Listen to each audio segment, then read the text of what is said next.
we should theoretically be live. Hopefully we're good now. We're live. It's Saturday night. Sorry. We owe $10,000 now. Oh fuck.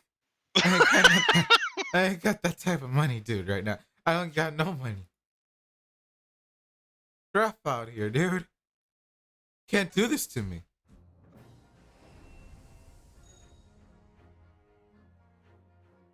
Oh,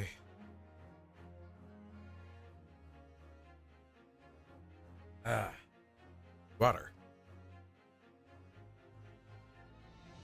It's not immediately dropping frames. But we might be good.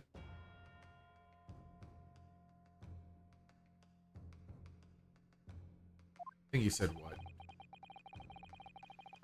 What? The victim really was sitting beside Mr. McGilded. Creates an inconsistency that can't be reconciled in any way. I don't know if you started the stream again.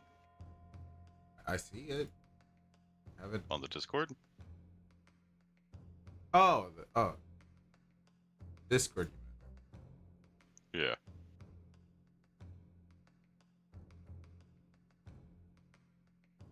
There it is. Yeah, I was like, I can't hear anything. I'm gonna click that. Creates an inconsistency that can't be reconciled in any way. Words hard. We just started the stream, literally. Oh, okay, yeah, okay. I guess we just gonna have to deal with the drop frame. It probably looks fine. It's still doing it? Yep. That's unfortunate.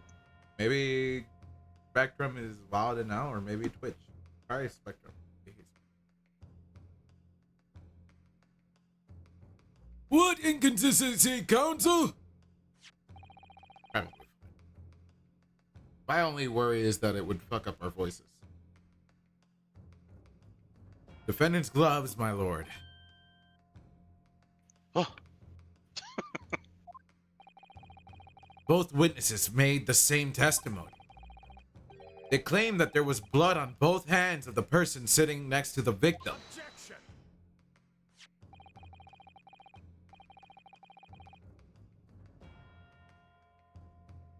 yet we know the truth to be otherwise.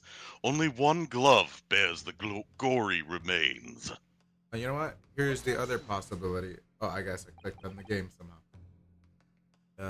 I'm gonna stop your stream for a bit. Okay.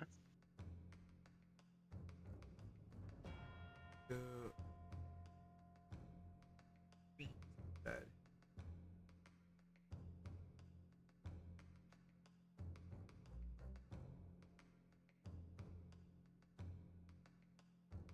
Because I noticed that like it was fine until I started streaming on Discord. And then like I don't think I've had this issue normally when I stream on Discord and stream. So now I just like made it. This is gonna sound weird. I made it higher quality your stream on Discord, and now it's dropping less frames. I'd believe it. I don't know. Maybe I had to do two different Technology be weird, man. Maybe I had to like do two types of like encoding or some shit. And then Yeah. I was disliking that. maybe it was like, okay, you're doing low quality stream and like a pretty decent quality stream. I don't know. Either way, now it seems to be better. So we'll take it. Point is, even in the face of this irrefutable evidence, both witnesses have maintained their stance. Yes, the testimony remains unchanged. Exactly. They both adamantly swear that they clearly remember seeing blood on both hands of the assailant. In short, their memory of events is correct, and their testimony reveals the truth. Oh. Was somebody else sitting beside the victim that night? Third party we have yet to identify.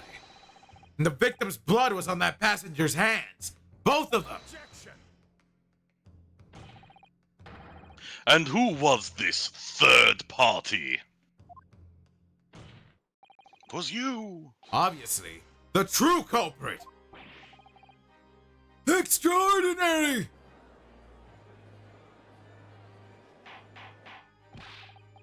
Order! Order! Order! What exactly are you postulating? The defense's postulation is just that. Nothing more than conjecture. This theme goes so fucking hard. Yeah.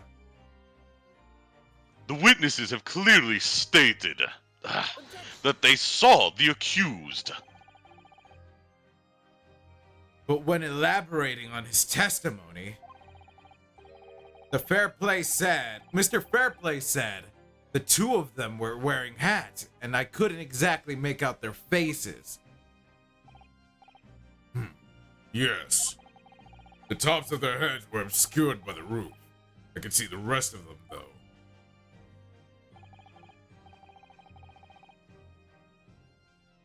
Yes, that's right. Both gents were most certainly hatted. Hatters do tend to notice such things, sir. And what particular styles of hat did the two gentlemen sport, Mr. First? I don't know, I wasn't paying attention. I'm afraid I don't remember. And you call yourself a hatter? He can't even fit his own. The style of hat makes no difference. There was no third passenger in that cabin. How can you be sure? Because if there had been, I'd lose this case. well, the accused, Mr. McGilded, would undoubtedly have offered to depose the fact. Plus the cab fare would have been different. Unless, that is, you are proposing an even more preposterous explanation. That the accused failed to even to notice the presence of the true culprit in the very cabin in which he traveled. Ah!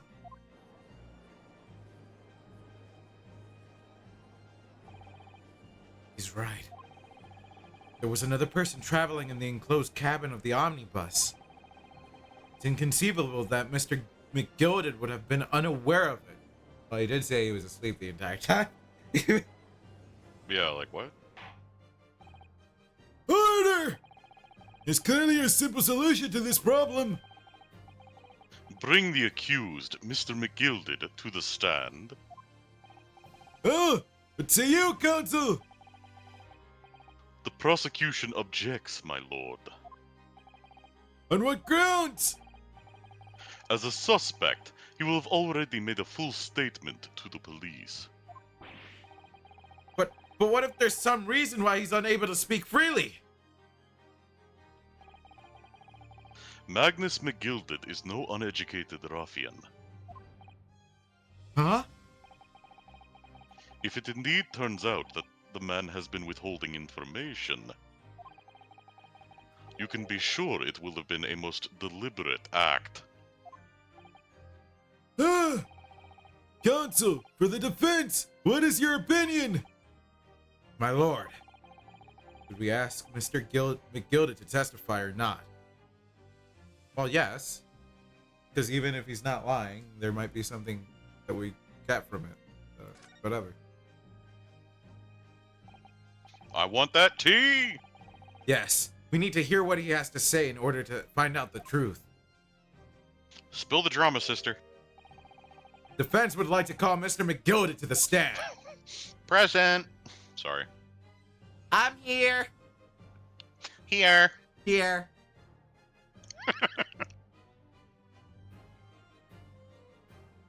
All right. Now we're taking attendance. Mr. Naruhodo. Here.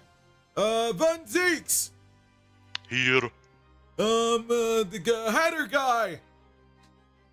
Here, sir.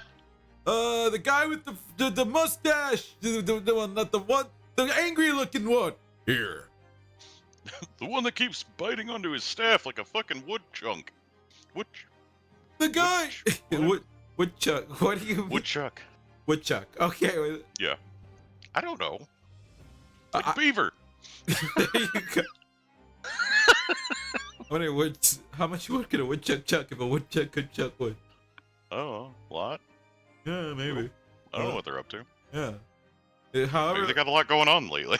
however much they feel like, dude. I don't know. Yeah, like leave him alone, man. He's got a lot on his plate. Like maybe they don't like the woodchuck. Like, what if they? Maybe it could be none. Who knows? Anyway.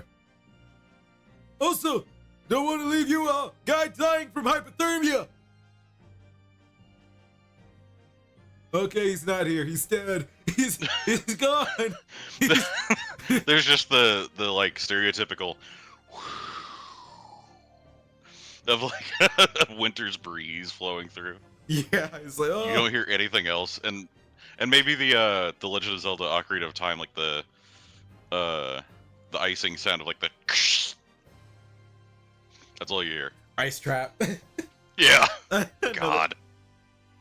In that case, I would like to hear the opinion of the jury.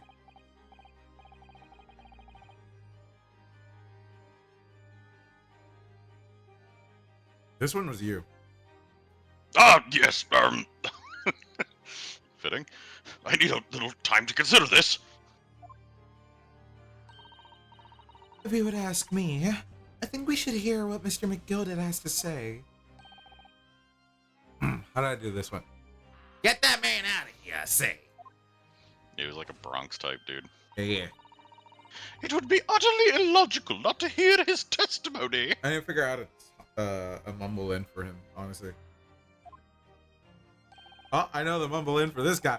Yeehaw! Where something needs doing, get it done. That's how I run things at the guild. Hearing what the patron of my favorite little park has to say. Oh, yes, that would be lovely. You know, I unironically want to be casted as a VA for that voice now. The fucking... Yeehaw! Yeah, I just...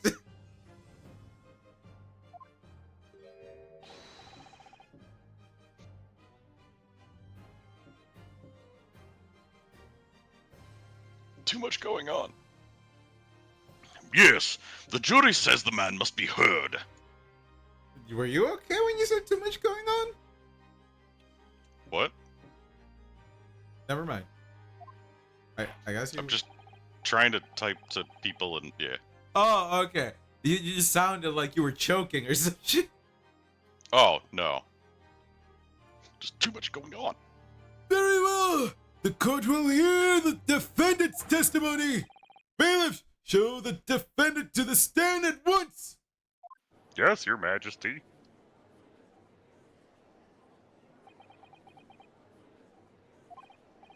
Now, maybe what actually happened that night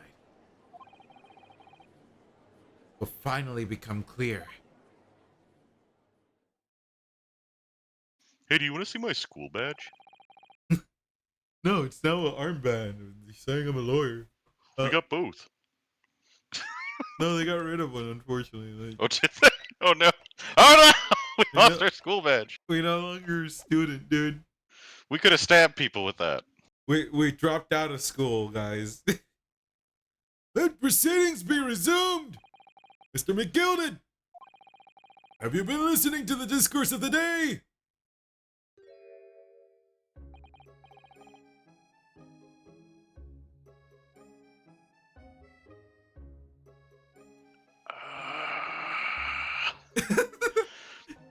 To be sure I have, my lord. That sigh. What the fuck was? I just couldn't remember what I did for him. So I was like, what kind of character is he? Okay. CD fucking loan shark guy. Let's go. Yeah. There are now two matters on which the court desires to hear from you. The first, whether or not there was a third party with you in the omnibus cabin, as proposed by the defense. The second is that if such a person was indeed present, why did you conceal that fact from the police? Begad, no! 'Tis not in my nature to hide anything at all. Just answer the questions, please.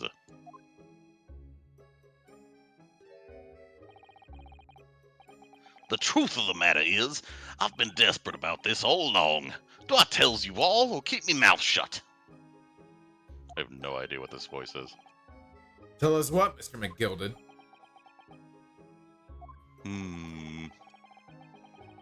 The fine fellow representing me is absolutely right. In the carriage on the night with myself and the other man, there was another passenger. I think he's bullshitting. Probably. It's true! Aye, and 'twas me who helped the little urchin get away after it all happened. You... What?!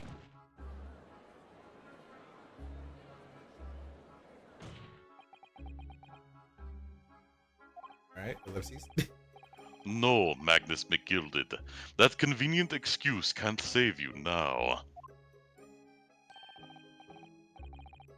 I'm truly sorry, so I am, Lord Van Zeeks.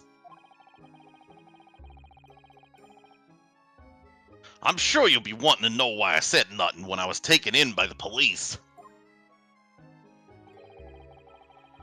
I do be having a very good reason, I assure you. Which was? Well, the little child was just in the wrong place at the wrong time. Not in any way involved, you see. What? If the police had known the wee one was there, they'd have assumed she'd done it. They'd have hauled her into this here courtroom, just like myself. I was only trying to spare her that.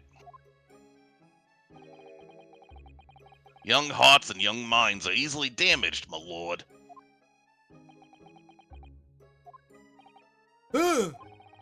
And who is this young child of whom you speak? That I don't know. You don't know? Aye, well, the wee ting just happened to be in the carriage that night. Never saw it before or since. Objection! We have absolutely no reason to believe this man.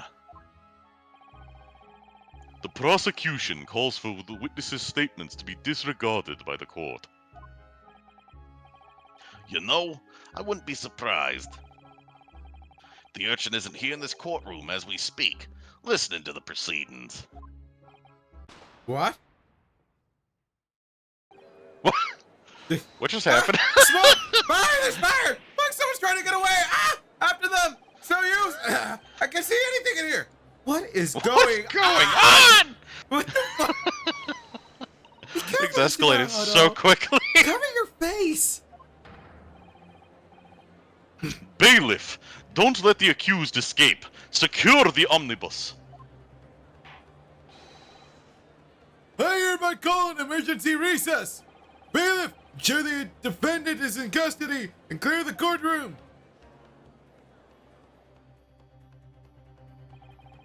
We were hurriedly removed from the smoke-filled courtroom by the bailiff. Amid scenes of chaos as people stumbled over one another in their desperation to flee the chamber. We had no idea what was happening. All we knew was that, for the time being at least, the trial was suspended.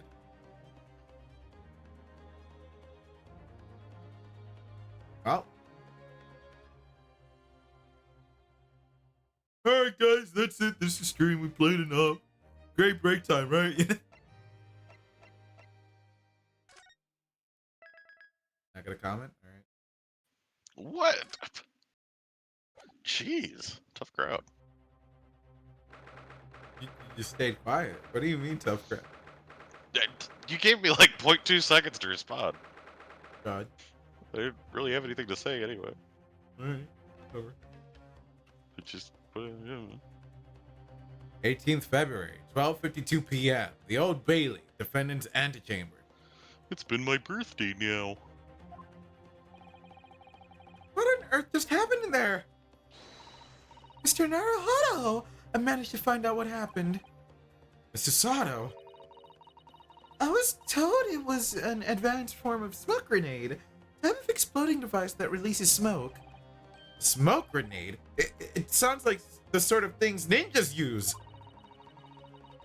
I'm just making sure everything is safe now. The trial will start again before long. But would have done something like that. Police managed to catch someone who was trying to flee the courtroom, apparently. Flee the courtroom? Why? It's a young girl of around 15, I hear. A young girl? And could it be the other passenger that Mr. McGilded was just talking about? My thoughts exactly. So he wasn't lying. Oh, what's become of Mr. McGilded, actually? There's so many things I need to ask him about, but he's not here. I think he was summoned to the prosecutor's antechamber to answer questions, along with the young girl. Who is she, I wonder? And what was she even doing here at the trial? She was taking a huge risk for what possible benefit to herself? There's another matter that's troubling me. What's that? 20 pence? Huh? Oh, the hypothermia guy did it. Mr. Beppo. He sounds like a fucking child's cartoon character. Gee, Mr. Beppo, what are we gonna do today? Well, kids, we're gonna die of hypothermia. Oh, God. Just takes him out in a fucking bus into the middle of the fucking tundra or some shit.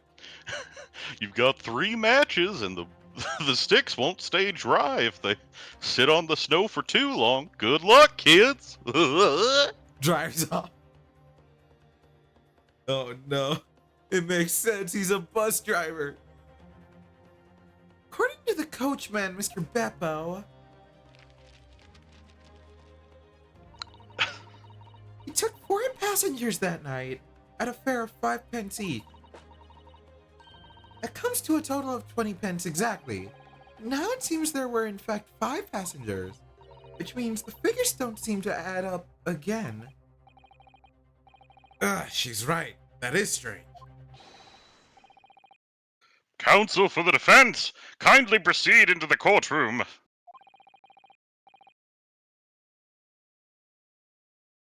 The trial will recommence in 5 minutes. Oh, thank you, officer. We'll go in straight away. Well, whoever she is, I imagine this young girl will be asked to take the stand and testify now. I really can't imagine what she's going to say, but it could alter the whole direction of the trial. But no soon enough, Miss Susato. Yes.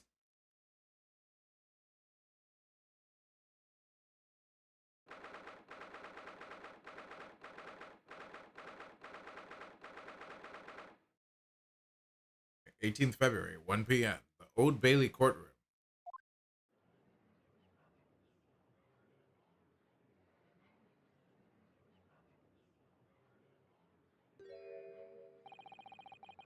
There's the young girl next to Mr. McGilded. Look.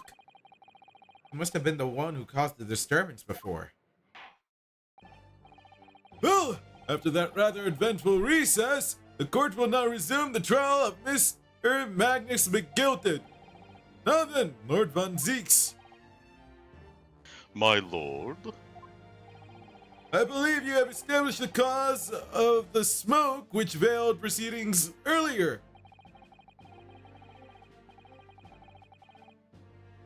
It seems to have been an advanced form of smoke grenade, of the sort typically employed by the army. Damn, girl just has like army shit? Good gracious! The army? What in the devil's name? It was an elaborate attempt by a young girl to cloak her escape from the public gallery, but she was caught. And now occupies the stand. Was she JoJo posing? Right? Huh? Your name, girl?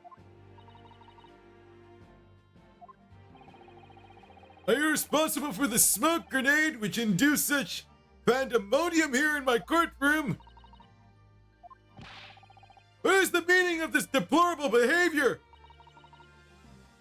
Fuck off, copper. Hey, cab. Ahem. If I may, my lord. Yes, Mr. McGilden. I think perhaps I ought to explain here why it is that this wee lassie was here in the first place. Why she tried to bolt like that. 'Tis all tied up with the events of that night, so it is. Very well, Mr. McGilden, give your testimony. We'll explain to the court exactly how this young woman is involved in the case. Oh God, I did not look forward to having to figure out who and how to voice that character. I'll take her. You do a different voice? Yeah, Alright. like the one I just did. Is that not good? Oh, like, you mean like this one? Fuck off, copper. Hey, cab. Just what did happen that night? Not like a defense lawyer needs that information or anything.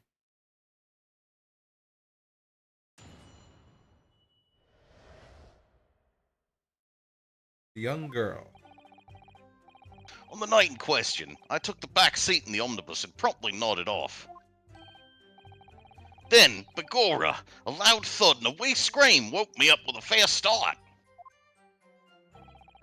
This dude is so animated. There was a fella collapsed on the floor at my feet, so I sat him up on the seat across from me. Then I turned to find out where that scream had come from. And bless my soul, what did I find? There was a child in there, all curled up in a ball, hiding her wee self away.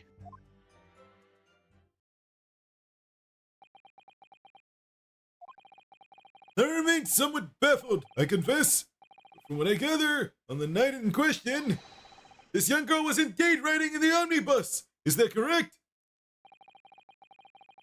'Tis exactly as defense counsel said. This last was the 5th passenger, my lord.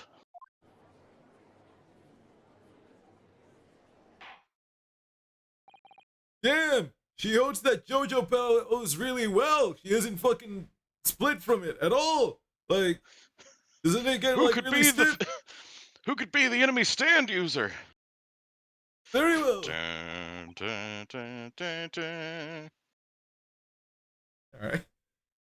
I'm not allowed to make JoJo themes. I'm sorry. No, you can't. No. Thought this was America. No, you can't. You can't. You're free to make JoJo themes all you want. It's just, I just don't remember how it went. So like, I just. I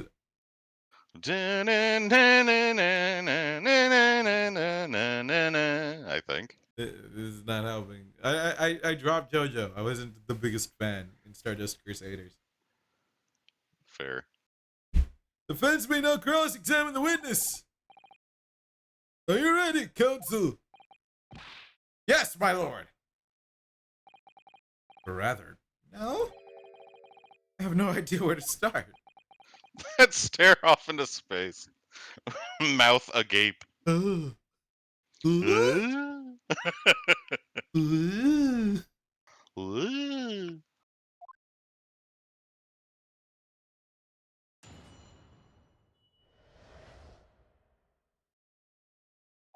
The young girl. Do you want me to read these again? We can just press. And when you first got onto the omnibus, were there any other passengers already on board? There were not. The cabin was empty. There was no one on the roof deck either. You were the first passenger, as it were. I see. Aye, and that's why I took the back side as I did. 'Tis the most comfortable, so it is. Could you explain exactly what you mean by the back seat? By all means. 'Tis how you already described it earlier. Talking about the seat opposite the one in which the poor gentleman who was stabbed was sitting. Like I said, 'tis the most comfortable and where I feel most at ease. And of course, I enjoy gazing through the skylight from time to time as well. We're gonna be like, there's a fucking chair in the way.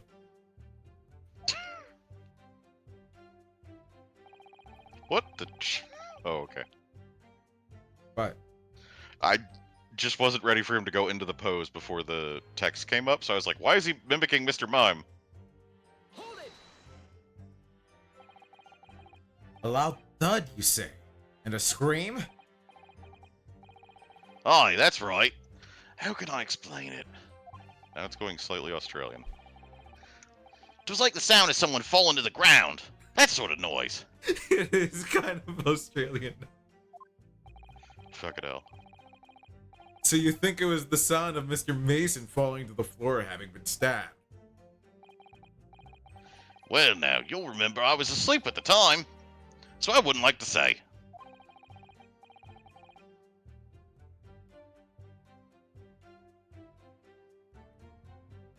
When the sound woke me and I opened my eyes, I'm failing to get back into it. Oh, okay. I don't do a Bronx thing much.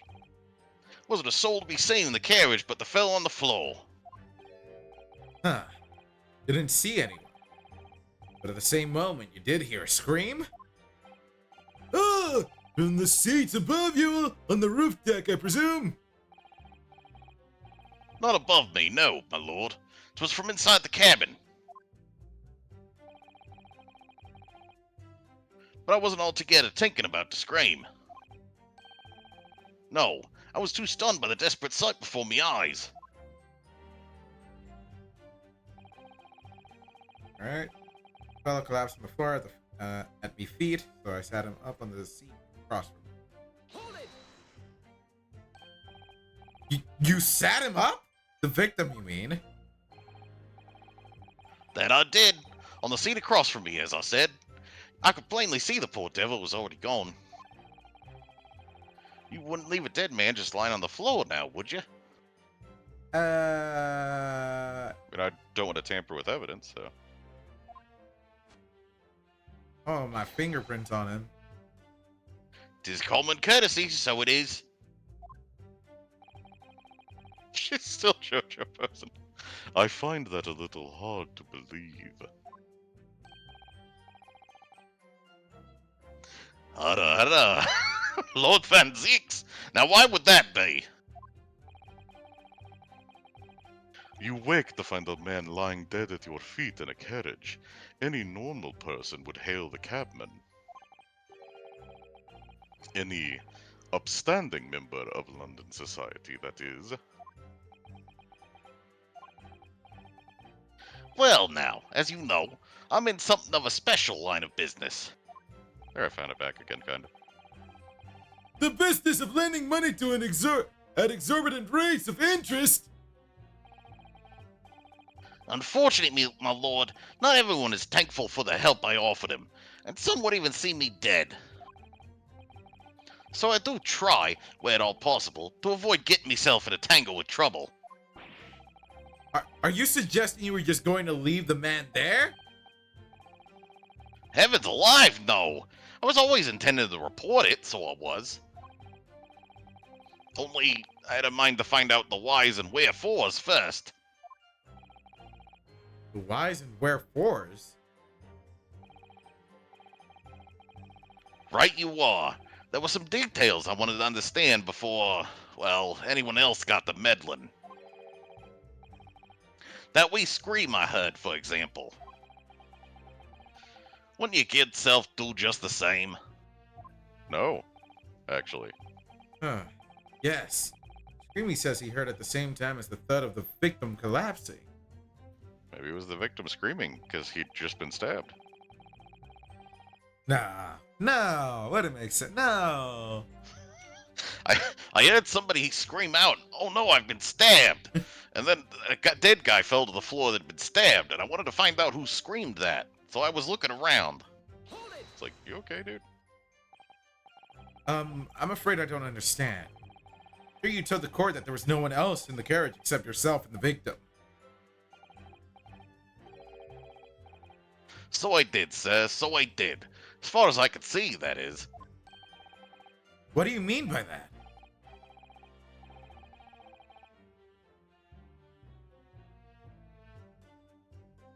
Well now, 'tis a queer ting. The wee scream I heard as I woke up. It came from, if you'll excuse the vulgar expression, under me backside. Good She was gracious! hiding in the cubbyhole thing. Yeah. Under your backside?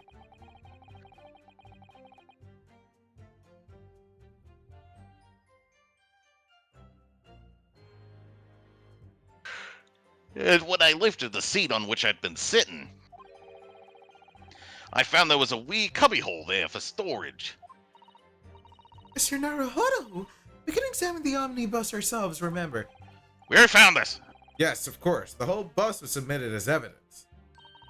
This would be a very good time to have a thorough look around inside. And that's when I found her.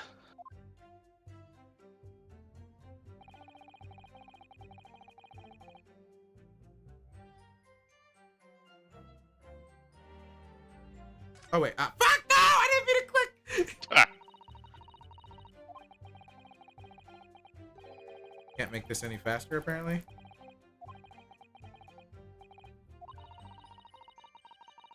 No fast. We're gonna have to read this anyway when I go through the last press.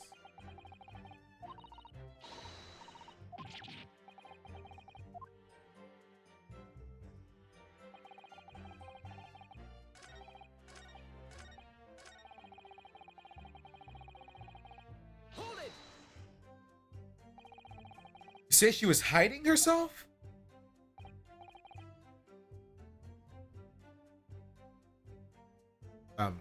aye, that's right.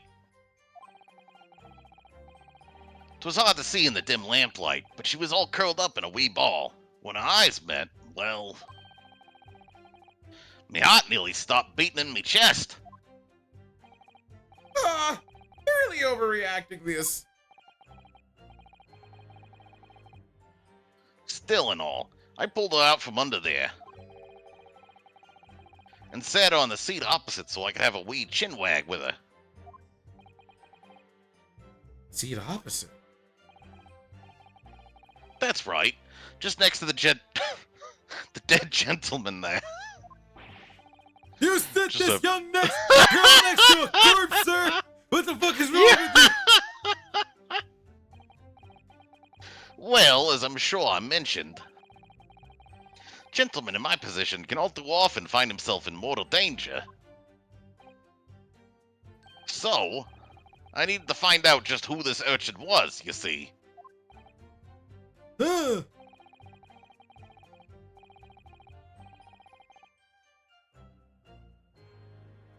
And while I was in the middle of talking with her, I heard another scream. A fella's voice this time. Presumably, that scream was Mr. First, who was sitting on the roof deck seats. Right you are again, I would say, sir.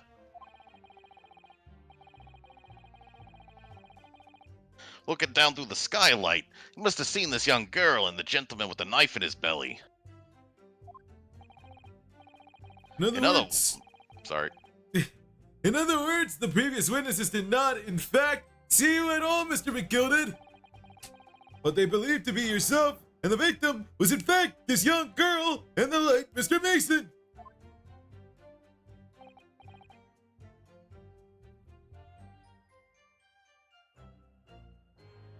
Aye, my lord. All right, great, wonderful. Now lock her up now. We're gonna fucking hang her.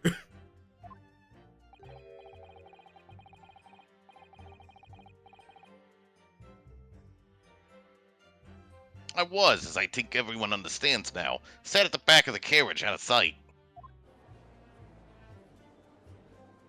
I just think that everyone in Ace Attorney is just really desperate for a hanging. They just want someone to die. That's why they make this whole metal shit. The fires.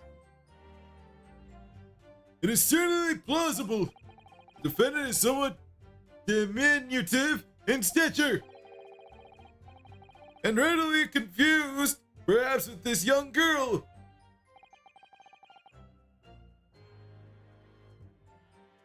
After that, of course.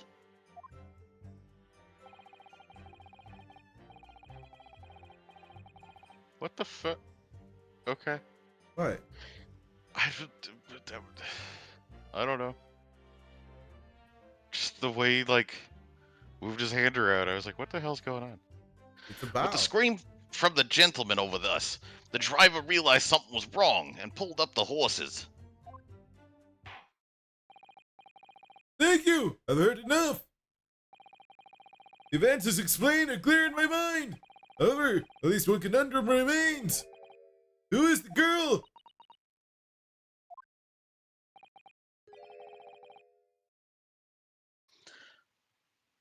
Her name is Gina Lestrade, my lord. They put her in the court record somehow. Is that important? A woman who witnessed the incident from her hiding place aboard the omnibus on the night of the murder was discovered by the defendant. She's a year older than Susato.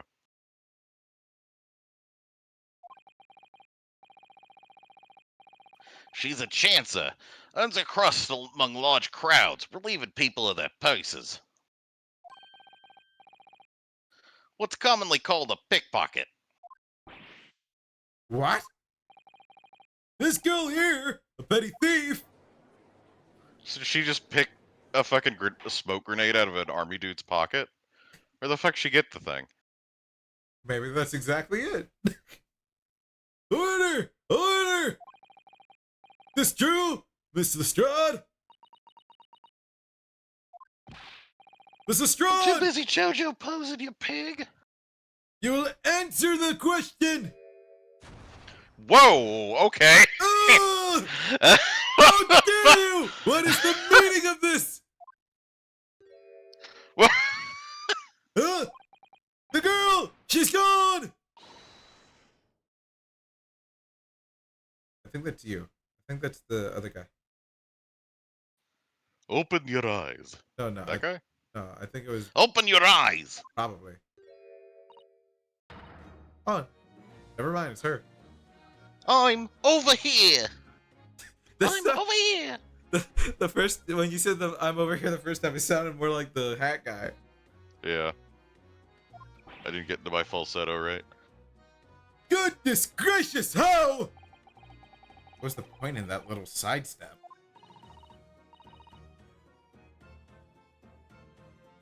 I know what you lot are thinking.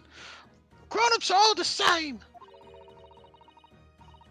This dirty little dimpy, you'll say, slipped up and got caught in a job. She got herself backed into a corner, so she knifed a Jen. Go on, that's what's in your heads, ain't it? No, not at all. This is a court of law. We're here to determine the truth, not cast. Oh, Jesus. Who let her have a gun? Same people who let her have a smoke grenade when she went into a courtroom. Look, knives are for cowards. Only thugs use weapons like that. All I need for what I do is these fingers. And I don't know this grenade launcher that shoots smoke. Yeah.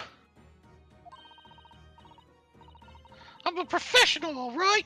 Maybe not in your eyes, but I got pride in what I do. I'm being distracted by the coin flipping. Yeah, she's good at that. Let me guess. You don't count smoke guns among weapons for thugs.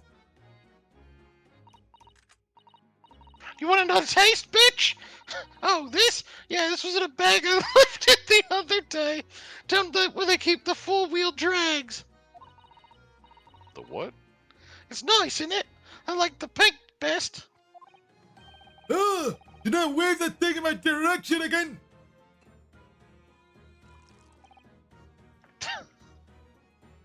What of these cups does he have? So... You admit that you were riding the omnibus on the night in question? Please shoot him too. I wanted to try to shoot him and he just like bats it away with his cape somehow. Tis all right, lass. You can tell him the truth now. She shoots him and it breaks the glass. Or he What's throws up, the man? glass at it. Miserable little pile of secrets. Enough talk. Have at you.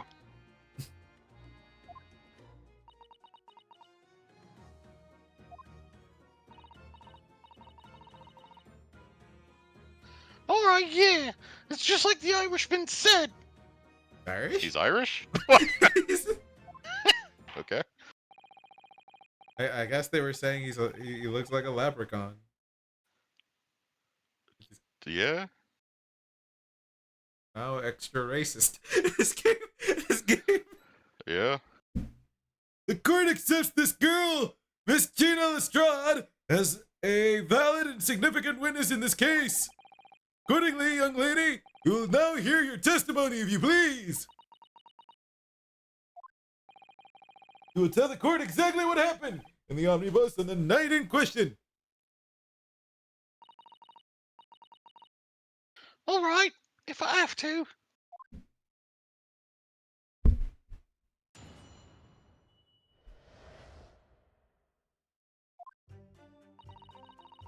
So I stuck inside the carriage before they hooked up the horses, just like always. Jesus.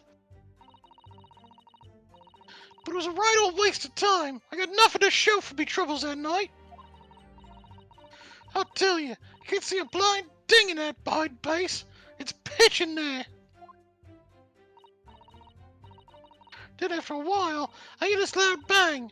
Then it jumped out my skin, I did. And the scream just came out. It's 'cause of that this swell found me. He didn't help me get away, though. Didn't help me get away, mind. Yes, he let you go.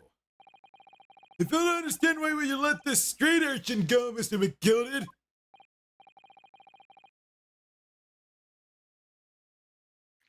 Oh, 'tis simplicity itself, my lord. You see, she couldn't possibly have killed the other passenger. I knew that for a fact. How? She was under his ass.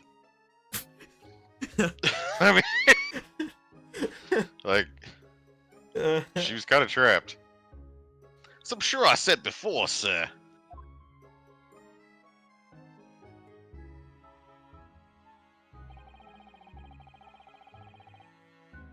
I was sitting right on top of the place where she was hiding herself. I think a demonstration is called for. Get inside the box. Alright, everyone in the courtroom, let's get inside the box. Just one at a time, slowly. Alright? Alright? Okay, now it's my turn. Oh god! It's getting cramped in here. Alright, bailiff, you next. You know, we gotta keep ourselves safe. Alright, and then everyone in the gallery and the jury. You having fun? Yeah. Yeah. Did you not say that one? No. Alright. This is where I was sat last night. That night. And the cubby hole of which you have spoken is underneath the seat, I presume? Yeah, how are we all saying it at the same time? Where'd all the shit go? Yes. These appear to be just large enough to accommodate someone of the girl's stature. Aye, but of course, the wee lass was stuck in there.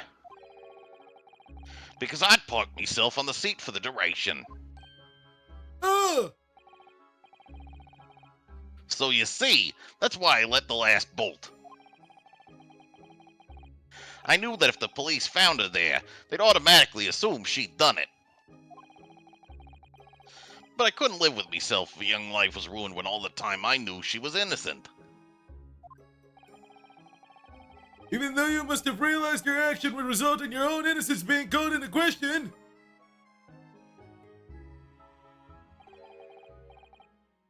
Not at all, my lord, not at all. I knew in my own heart that I was innocent. I was asleep the whole way through. so I thought it was worth taking a punt on my own good name for the sake of this less fortunate lass. My goodness. What a perfect gentleman. Give me a brief moment. I just wanted to stab him with my knitting needles a minute ago, but he's so good.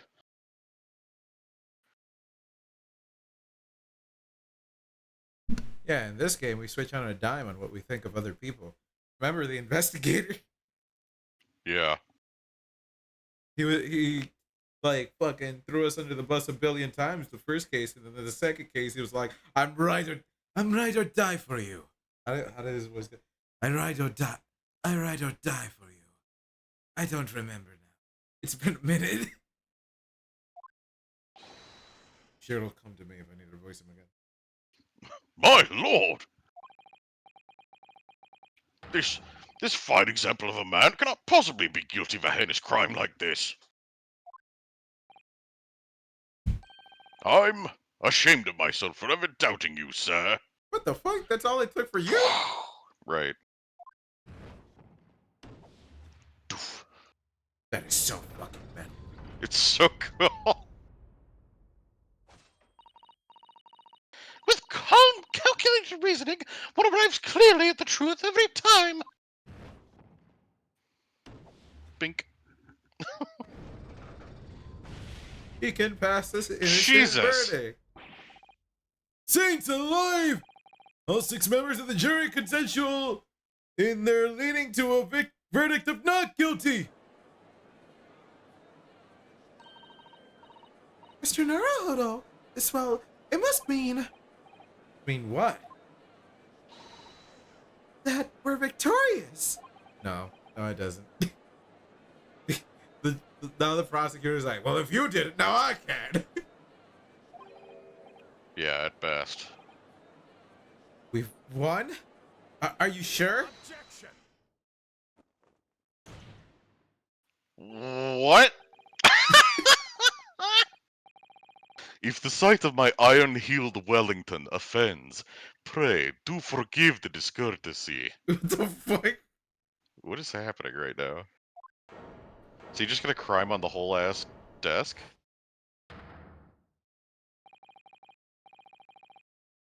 This really is a consummate example of the one monumental flaw in British judicial practices. Huh? Where evidence and reasoning should be paramount, emotion rules the day. Emotion. Got a point. The witness's latest statement gives us a clear insight into his true nature. What do you mean his true nature? Do you really think Scotland Yard would have made such a glaring omission? After the incident, the omnibus was comprehensively searched by officers of the police.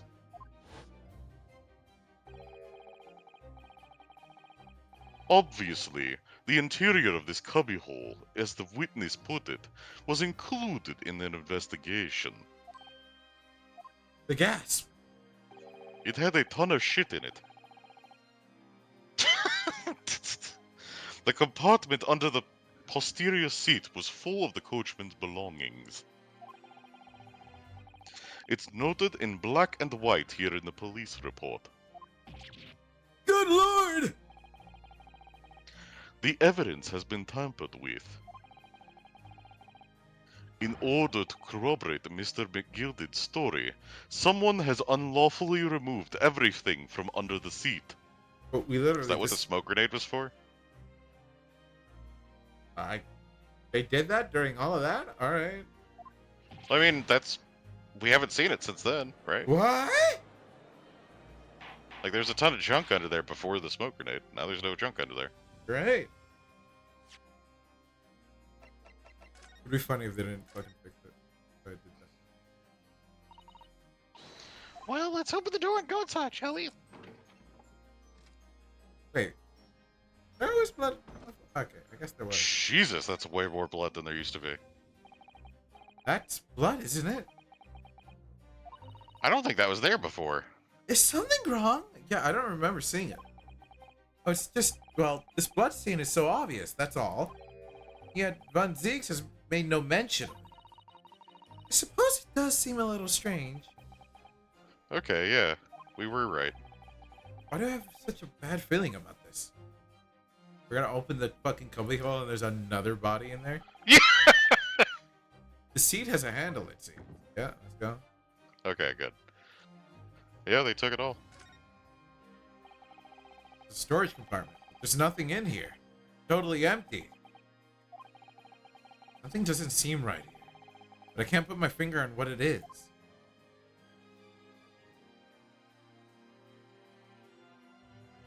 That's, I think, the wine or something. I don't know.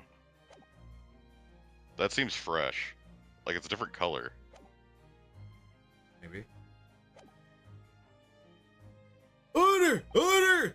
How could such a devious contravent possibly have been affected, Council?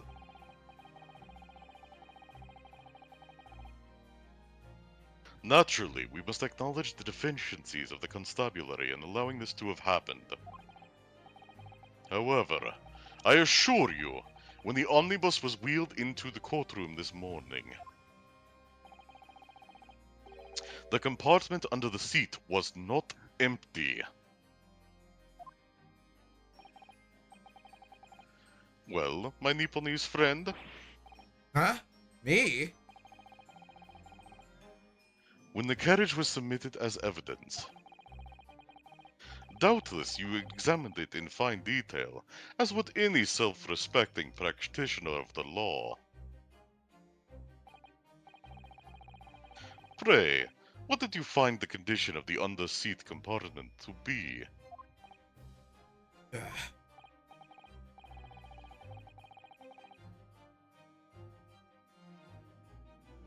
Oh, to be sure, the young gentleman will be able to clear this up in a jiffy. Sorry? Go ahead. You tell the court now, fella.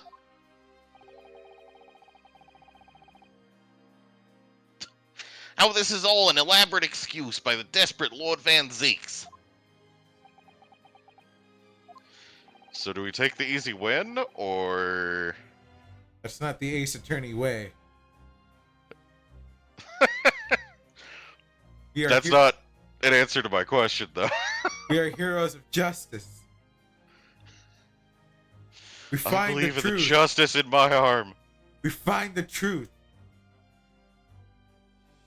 Well, Counsel, do you have something to say on this matter? How am I supposed to answer?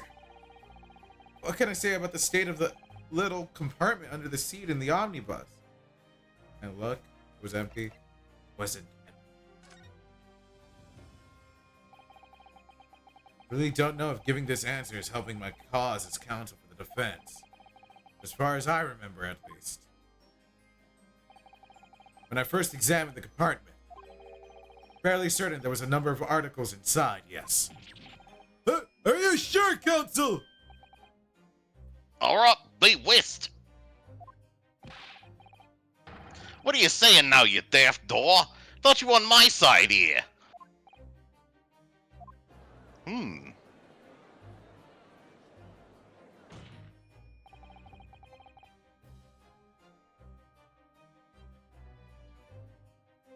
Go ahead.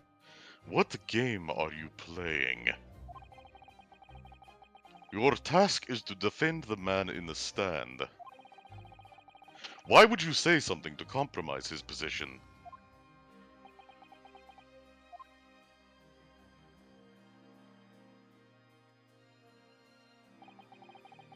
As the advocate for the defense in this trial, I confess I'm still not entirely sure where I stand. But it seems to me that I should state what facts I do know as clearly and honestly as possible. Interesting. You've cured me of my racism in one fell swoop. I am now no longer racist. At least to Japanese men. I At hate least the to- Irish. I hate To the Nipponese. Those filthy Irishmen, on the other hand, always drunk. I didn't mean to click that. 'Tis not altogether pleasing, fella.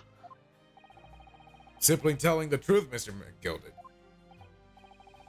Well, don't forget that you're supposed to be representing my best interests here, lad. Now then. Fella's memory is a curious thing, not altogether reliable. No, the court must consider the facts. That there cubbyhole under the seat is as empty as the devil's heart, so it is. Do you think perhaps it would be in your best interests now to admit that you might have been mistaken? Nope. Nice. Why do I feel like something's not right here? Would you like the jury to weigh in on this matter, I think? Yeehaw! Yeehaw! That compartment is designed to house equipment used to maintain the smooth running of the carriage. Guild rules state the omnibuses should be properly and fully equipped at all times. We certainly wouldn't have been empty on the night in question. Beppo isn't that irresponsible, considering that he, like, fucking either charge people 5 pence instead of fucking 4, and also considering that there's somehow a girl inside the fucking backseat. Let's just ignore that shit. He either let a girl in the backseat, or he had, I guess he would have been double irresponsible if he had not had shit in there.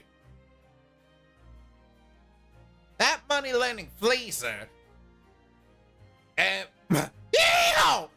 Big Purse are lying. I don't know. I felt like the voice was going somewhere, but I didn't know where. I had to reset. Ugh.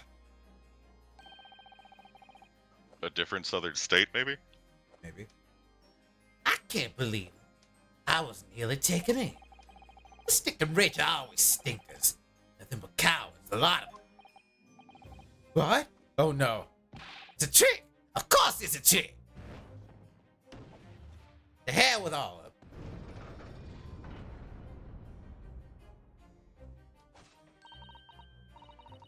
Quite so. I must concur here. Well,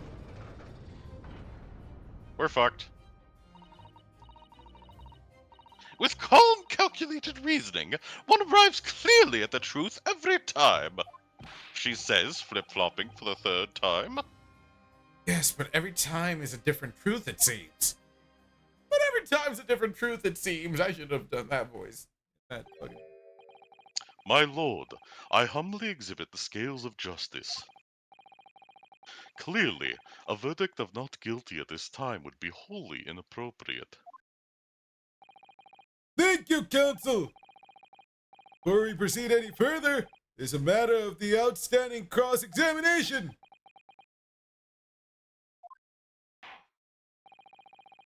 Counsel, for the defense, begin your questioning of the witness, please. Yes, my lord. What just happened?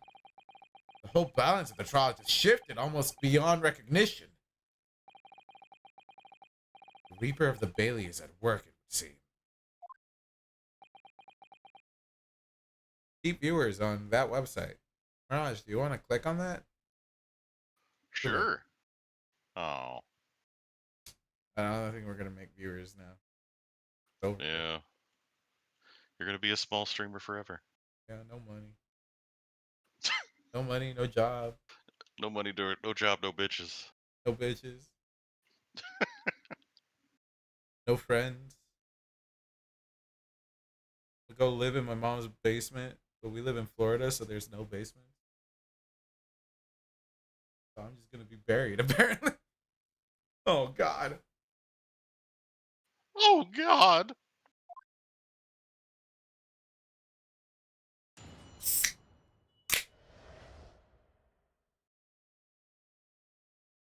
I think I shook the sparkling water a bit too much when I brought it in. Getting all over me. Okay. On top of me and everything. Oh, it's all over me and it's so sticky. Sorry. It's not really that sticky. It's kind of like, I don't know. Have you been drinking enough water? Maybe you drank too What? much water. Anyway. What? Okay. Anyway, I'm gonna wipe it off with this towel real quick. Just make sure I'm clean, presentable, you know.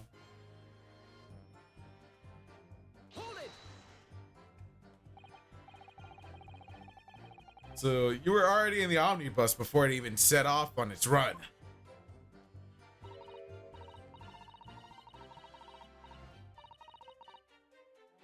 Well, yeah. I mean, what's the point of spinning a Joey to make a few bob, eh? That's a rum idea, isn't it? Suppose she means there's no point spending money to make money. Actually makes sense. Council, may I remind you that this girl is a petty thief. Kindly refrain from entertaining her tenants. You knew. Well, that does clear up the little mystery of the fares and all. 4 paying passengers at 5 pence apiece, making the 20 to which the cabman testified. And one little scapegrace riding for free. The red conch of a driver always goes for some grub before his last run, see?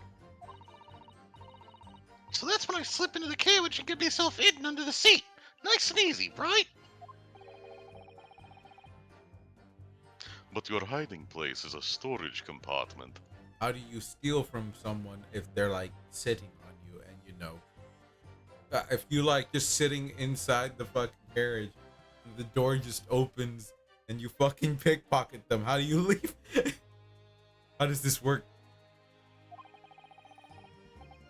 Full of equipment for the coach. No.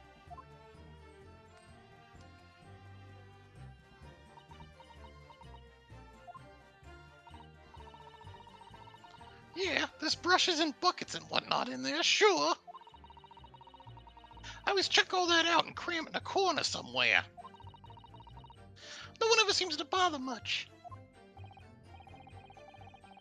And yet, according to a report filed by the police officer who first arrived at the scene, the cart compartment was full of such paraphernalia. That's a cool way of saying that. That's a cool word. Okay. Well, I don't know nothing about that. Are you gonna refute? Did you think paraphernalia is not a cool word? I guess? It sounds cool. It's just saying there's stuff in anyway. I usually hear it for like drug paraphernalia, so.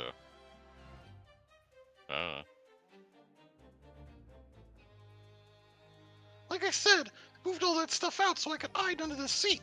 That's all I can tell you. Seems we've reached the end of the line of inquiry. Continue.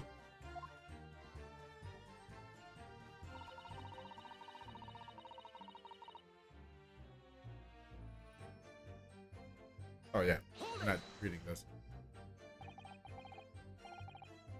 Waste of time. Why is that? Well, most nights I'm on my own and the god permit at least some of the time. What? Hey, I beg your pardon. Did you say God permit? Oh, yeah. Well, that's what my kind call it. You'd say the omnibus, I suppose. Okay. The point is, any normal run, the carriage ain't got no one in it for a while. That's when you come out of your hiding place and get away. That's it. Only that night, this cove was sat on me seat from the start. And he didn't budge the whole way, did he? Not 1 inch. I was totally stuck. You mean to tell us that you were present in the carriage for the duration? You were under the seat the entire time while events unfolded in the enclosed cabin? Yeah, right, mister? To be sure, to be sure. I was as shocked as anyone. don't expect to lift the cushion you've been sat on and find the child now, do you? This Mr. Lestrade couldn't possibly be the culprit then. Say, Miss Lestrade.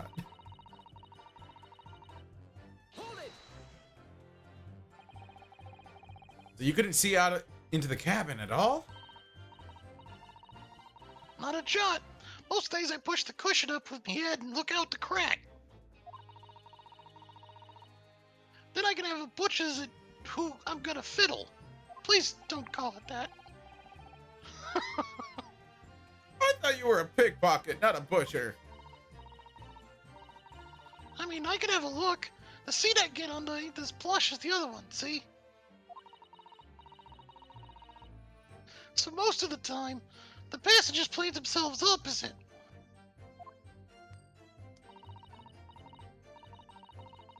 But for some reason that night, this here Irishman spent the whole journey right over me head.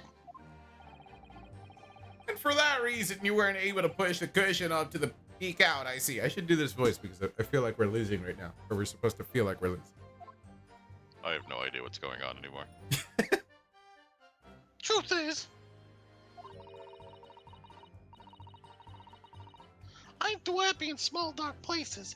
Feels too much like being thrown in the clink. But it's the only place to hide in them carriages, so it's Hobson's choice. Doesn't she just stick to picking people's pockets in the open then? Can you reset the Discord stream, please? I feel like I'm really far behind. Alright, sounds good. It probably was me. That's why I kept it like... what's the word? I was streaming to you at a lower quality. Yeah. Let's keep it 60 FPS, but then make it 1080p, see if that helps.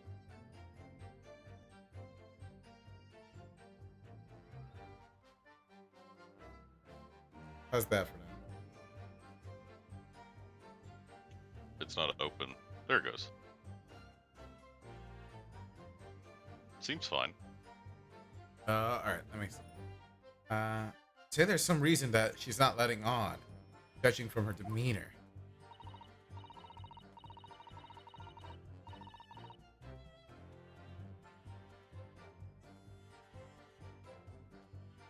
So anyways, I was a bit scared, but I had to just stick it out under there. Nothing else for it. I'm gonna go ahead and say when I click for the next one, just to see how long you feel there's like a delay. Click. Okay, yeah, that's good. Then after a while, I heard this loud bang. I just Yeah. pressed.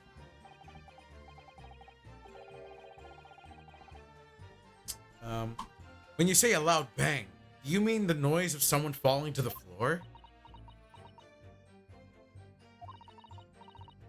Could have been, I suppose. I don't remember so well. Point is, it made me jump.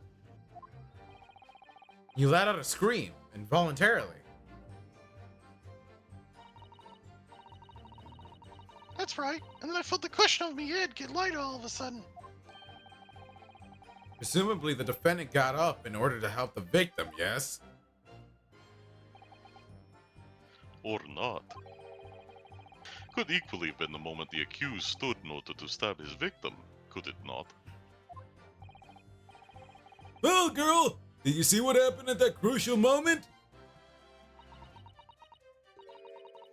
Yeah, I saw it.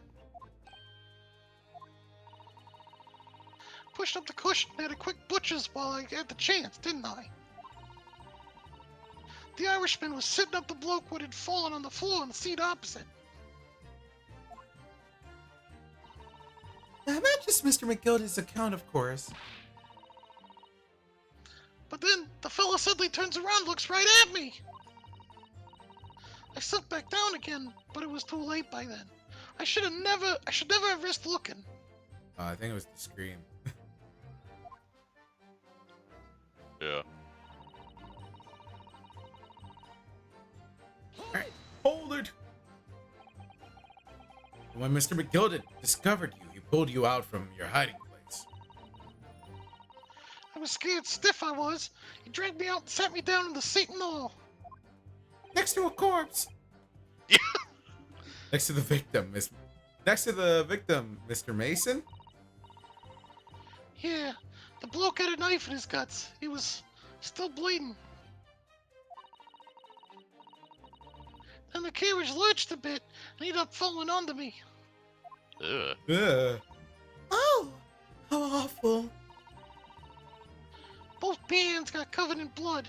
Made me feel sick as a dog. Both her hands covered in blood.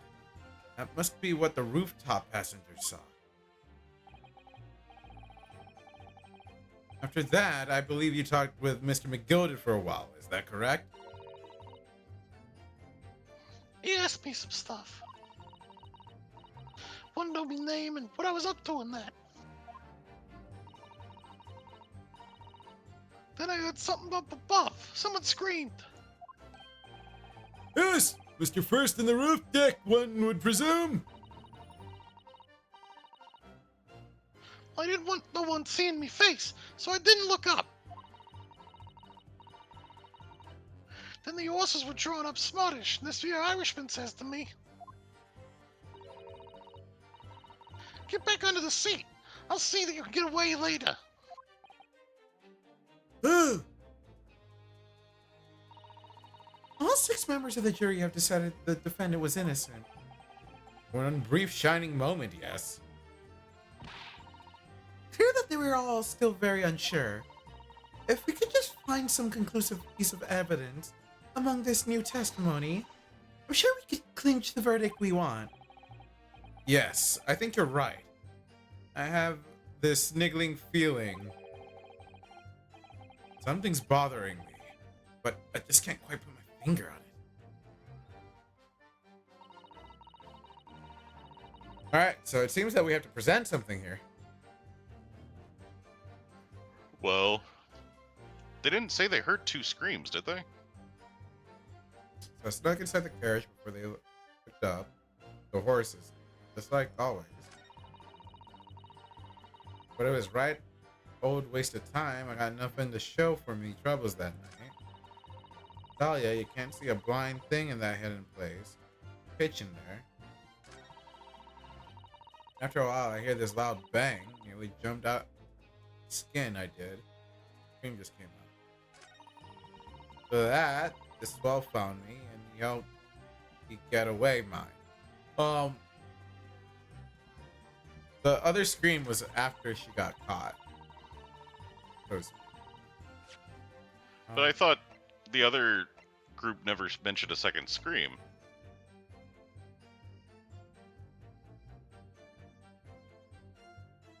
Yeah, but like the issue is that we're trying to find an issue with her testimony. Well, that's what I'm saying, is that the other group didn't say there was another scream. Well, where's that in So- the evidence, though? I don't know. That's the issue. Do we say the carriage?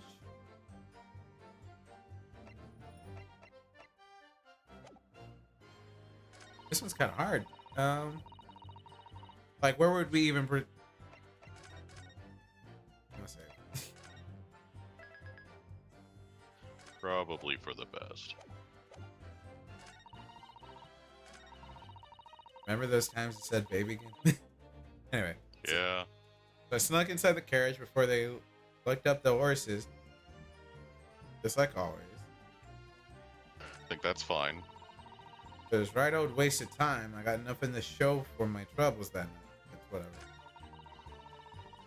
I'll tell you, you can't see a blind thing in that hiding place. It's pitch in there. It seems accurate.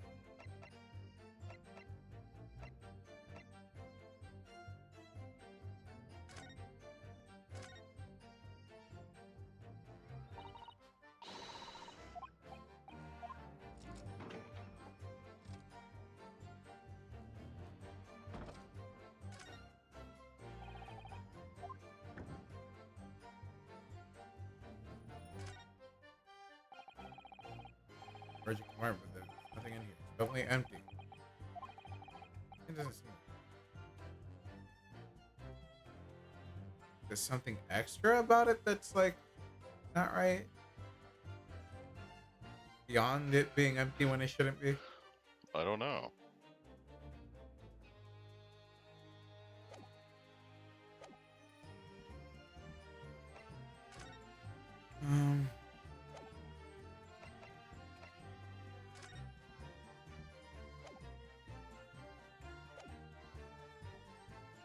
That seems fine to me. If she wasn't there. Yeah, I don't like the first three. I think are fine. This is the main thing. These two, but this one. So in the other one, she also said that the guy found her because he spotted her because she poked her head out. So that's also a contradiction.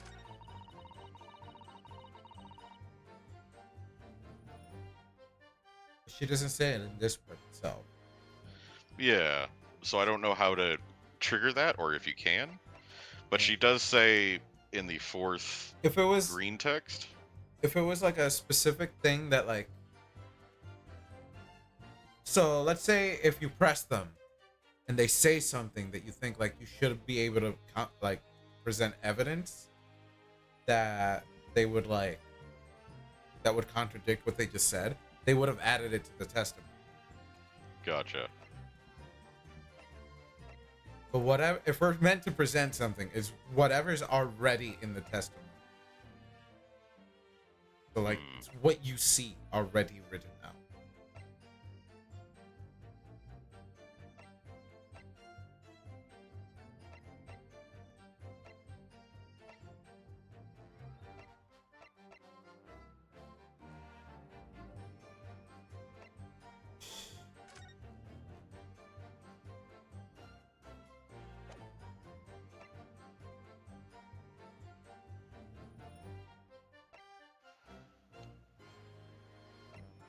Go back through 3 and 4 and 5. Like press them? No. You mean just like this? Where did she mention that he was still bleeding? Well, that's inside pressing. Is that a place that we can present evidence, or is that just its own thing? It's just his own thing. It has to be within one of these 5 things that we present evidence. Unless, did we miss him reacting somehow? We didn't notice? Maybe.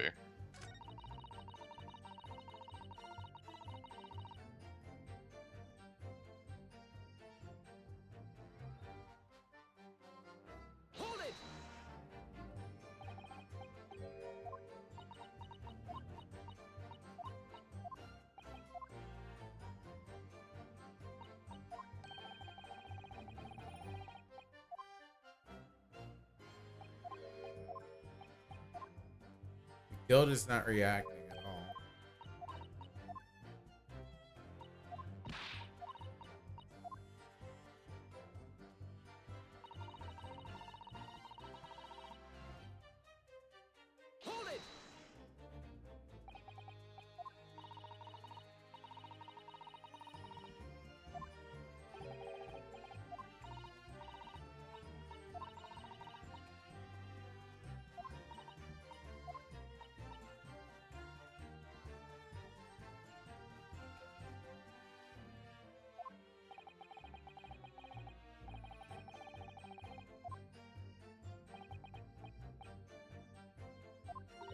What the hell do we do?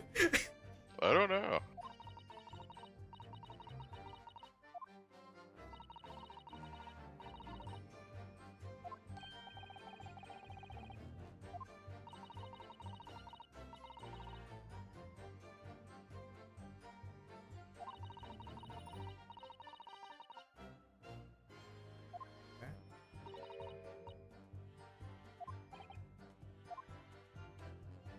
Thought that was going to be added when that go back in the seat.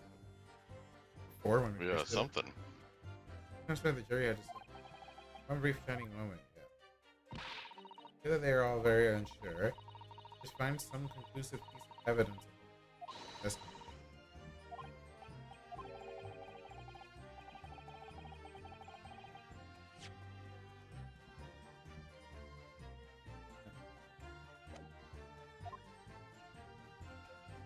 where. I guess I have the courage. I didn't like somehow miss any of these, right? When I pressed them. I don't think so.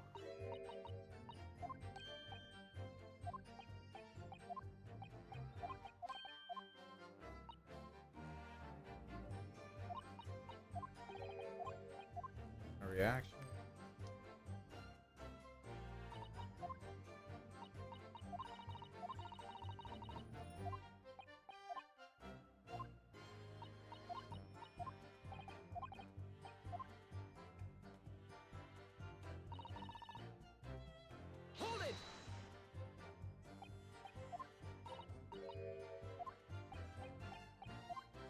I think we just have to like present something then.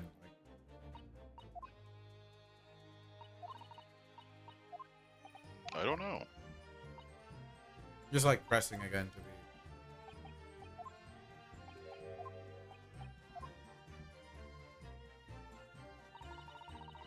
Did you say there?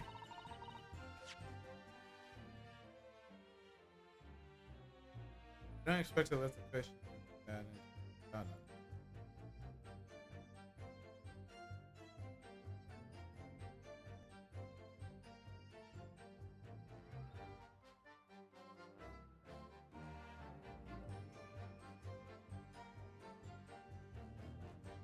Could it possibly be the culprit then?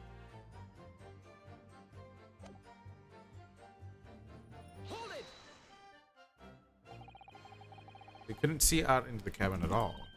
Not a jot. The stairs are pushing up.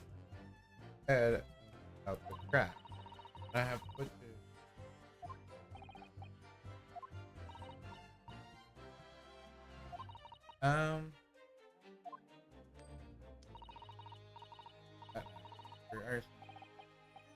Table.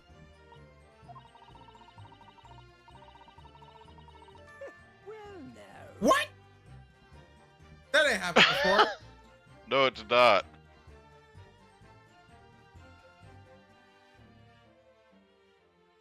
Excuse me. I don't remember that happening before. I don't either. Maybe it did, and we were just fucking blind. I have no idea. Something wrong, Mr. McGilded.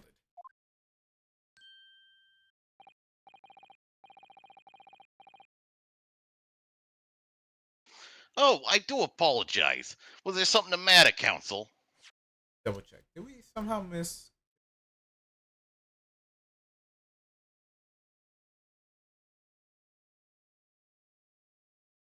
Yeah, this was the line of conversation where she said butcher, right? So what the? Yeah.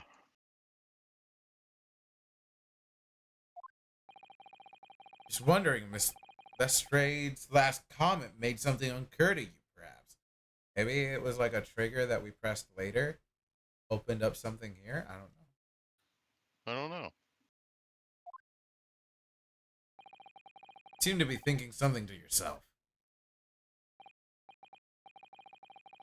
Oh, no. It was nothing important. I was feeling bad for the poor lass is all. I remember feeling desperate myself as a young lad, shut up in the dark. 'Twas terrifying, so it was. See, yes, I'm sure we can all sympathize. Still scared of the dark now, being locked up for 2 weeks inside a wardrobe. Right?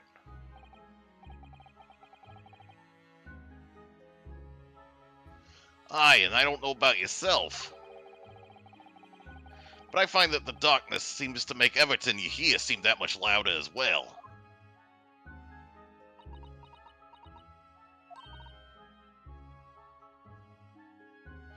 Yeah. I suppose it does.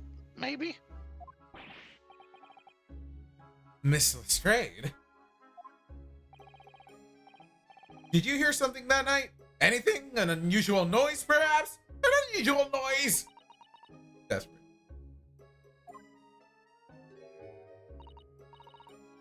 Nah, not really. All I could hear was the Irishman snoring. But Jabez, there's no need to tell the world of me foibles, you little scamp. What a pity. Only Miss Lestrade had heard something. He might have given us a new vital clue. Yes. What do you make of that last statement? Wait, I didn't mean to click that! Good job, bud. Oh, I don't know if we can draw any conclusions from that. Here you go. There's the position of the defense. Do we lose now? Madam Mr. Sato. Well, I don't know. Is that really true? Do you think? It must be, surely. So she didn't hear anything. Perhaps that's precisely the point. Would that be important in an end of itself? The fact that she heard nothing. Am I right? Was the dead body deposited there?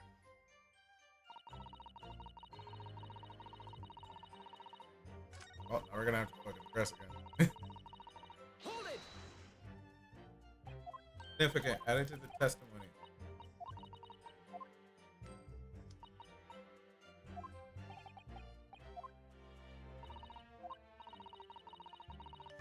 Well, now.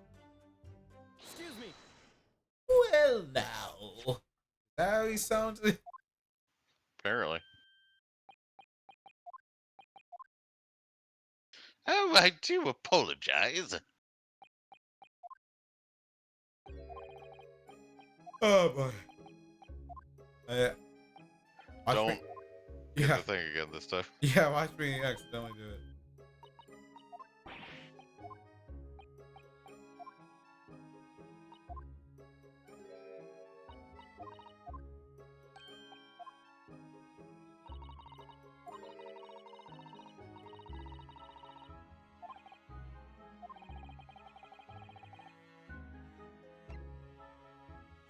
There you go.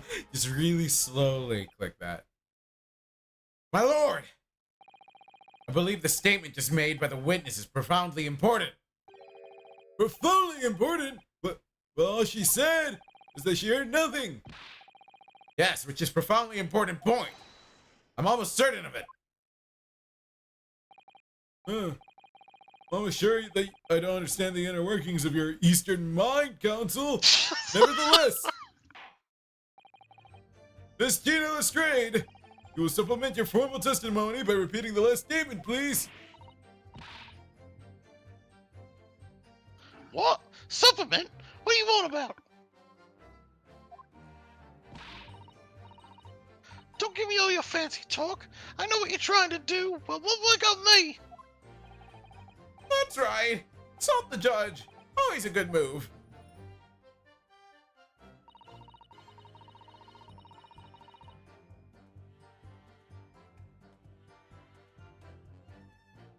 Go ahead. Oh, is this one new? Yeah. Oh, yeah, it is. I was straining my ears to work out what was going on, but all I could hear was snoring. So this is what I mentioned before, right? Normally you press, and then if there's something that you can probably present evidence, it gets added as testimony. Yeah. Sometimes there's like red herrings, right? They'll Yeah. add to the testimony, and it really doesn't matter. Hold it! So you were straining to hear what was happening the entire time. It's the moment you hid yourself. Not exactly, no. Sorry. Well, there was no one in the cabin to start with. I could just push the cushion up and have a butcher's to see what was up. What was what. But then, when I saw his swell getting on, I got my head down so he didn't notice me. Mr. McGill had sat on the seat under which you were hiding, correct? Yeah, what are you, Adam and Eve, eh? What a mug! His fucking face. So all I could do was listen. Adam and Eve it? But his face. Yeah, I know. He does that a lot. Yeah, it's just... Okay. I was waiting to jump out of there as soon as I heard him leaving. See? Just honest. No.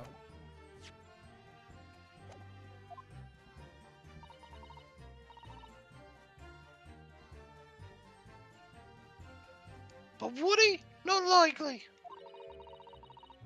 Even though we stopped here and there, I never had the door open.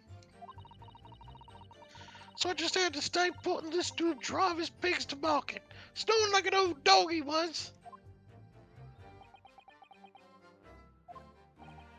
Huh. Are there any conclusions we can draw from that? doesn't add up.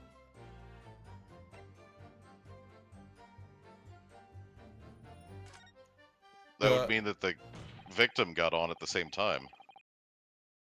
Mr. Strayed, what you have just told the court clearly at odds with the facts. At odds? Are you sure, man? Absolutely. It seems my learned Nipponese friend is not as dull-witted as I feared. I still don't get it. I'm lost. I'm BSing. I'm doing the Ace Attorney thing. Do you really not get it, or Van Zeeks realized it too. No. if It's better. she didn't hear? It's better if we like bullshit our way through. It just. Oh, okay, go for it. Counsel! I must insist that you bolster your claim with evidence, or some complicit party's name at the very least. Yes, my lord. Expect you to demonstrate this alleged contradiction to the court. According to Miss Lestrade, while she was hiding in the omnibus that night, she heard nothing but the sound of Mr. McGilded snoring. Think, Yonosuke. Think. The creaky door. The double slap. Someone. She should have heard him get on. Yeah, the creaky door. Something. Well, I was gonna say him, but yeah. But yeah. Allow me to elaborate. On a particular sound that Miss Lestrade could not have failed to hear on the night in question. Sound very clearly explained by the presence of the following person. Oh, there's another one too. What? The angry dude. He banged on the door. Yeah, that's true. Does it say they did? I She feel said like she didn't hear anything but the snoring. So they're both technically at no, but I'm odds. saying here it doesn't say that he banged on the door, which makes me worried about it. Okay. Well then, yeah.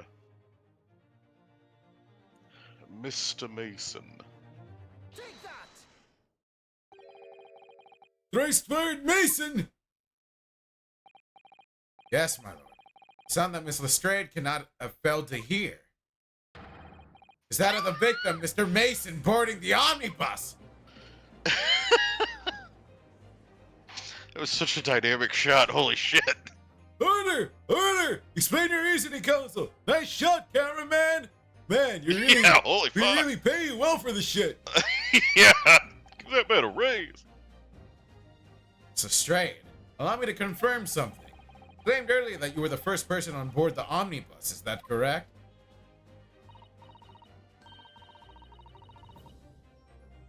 Yeah, of course I was. I got on while the driver was at the pub, didn't I? And the next person to board the omnibus was Mr. McGilded. That it was. Not a soul was in the cabin when I climbed aboard. At least, not in plain sight. So you were, to all intents and purposes, alone in the enclosed cabin of the omnibus at that time. Did I not just say as much? I wasn't traveling with anyone else, if that's what you mean. Yeah, I saw him get on, remember? Through the crack under the seat cushion. He was on his own, for sure. And from what we heard, the carriage made a number of stops after that on its onward journey. During which time, did you not hear the door opening or closing at all? No, never heard it. That's exactly what I was listening for, wasn't it? Wait for this swell to leave. In which case, when and how did the victim end up in the carriage? Oh! Judge. We know that the victim collapsed inside the enclosed cabin of the omnibus. Therefore, Miss Lestrade's statement about when she did or did not hear is at odds with the facts.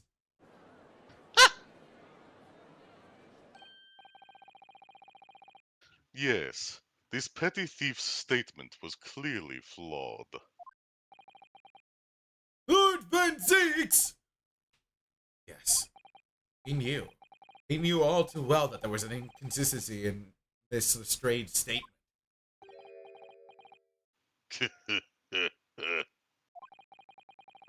It would seem words of thanks are in order for my learned friend. What are you talking about? Are you becoming less racist? Did I cure racism? We solved racism. You have demonstrated matters impeccably. This witness and her colorful statements are entirely unreliable. Her words are convenient untruths, nothing more. I gasp. He's dead, right? How could the victim possibly not have boarded the omnibus? That makes no sense whatsoever. This girl is a pickpocket. I forget that. Oh, fuck. Granny's Granny's got about to kill somebody. Oh, okay.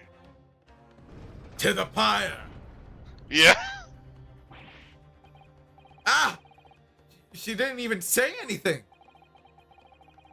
I didn't want to judge the dear little mite just because she has some rather naughty ways. But I must say, I can't abide liars. And neither can I. Mr. Foreman. I didn't want to judge the girl just because she has some less than salubrious ways. But I must say, I cannot abide liars. Are we gonna get another one from the lying is unclean girl? Ugh. Mr. Naruhodo! That's 5 jury members leaning toward guilty. What? How much wine does that thing have? Right? Well, for your consideration for others is refreshing, my Nipponese friend. To the considerable troubles you have spared me. Hey, you drank from it for once. He didn't fully, like, bring the rim up to his mouth. It looked weird, but yeah! Yes, very refreshing. I mean, maybe that's as good as I can do. Ah! Ow! What are you playing at? Have you forgotten who you're working for, you useless Eastern Amadon? Damn, he's still being right. Oh God, no! Oh, fuck, how does this... This is carnage. It's perfect. Her number 2 is the only one left. Sir Naruhodo, the way this is going... I know. If we can't find some new way to convince everyone Mr. McGilded's innocence, the judge will rule and we'll have lost. I very much wanted to believe the words of one of London's most respected gentlemen, but those of us in service know we must accept hard truths. Hold it! Oh? He said something. Yes, the witness's last statement seems to have revealed a critical inconsistency in her story. However, we consider the possibility that her statement is in fact the truth. It may shed an entirely new light on this whole case. What are you saying?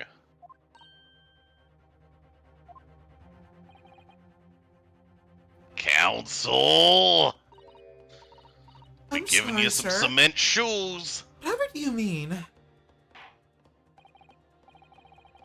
Counsel, I will not tolerate you attempting to prorogue my adjudication. Explain yourself at once. Put the tongue twister for some reason. Anyway.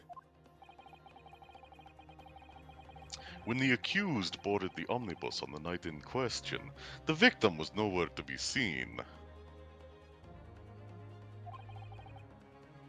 Subsequently,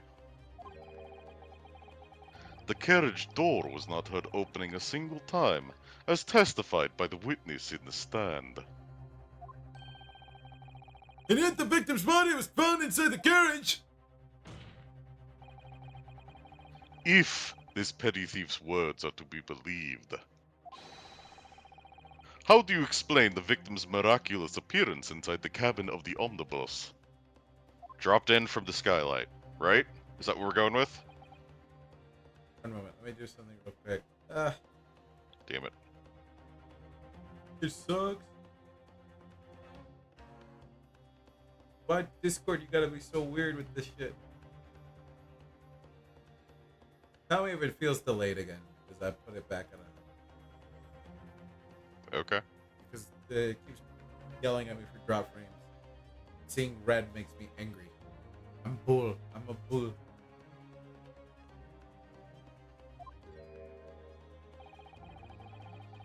There's only one way to explain how the victim came to be inside the carriage. He was in there already. Another entrance. Put there after he died. I would say put there after he died. I say he was in there already. So Where would he have been? came in with the person. No, she said that. She said he came alone.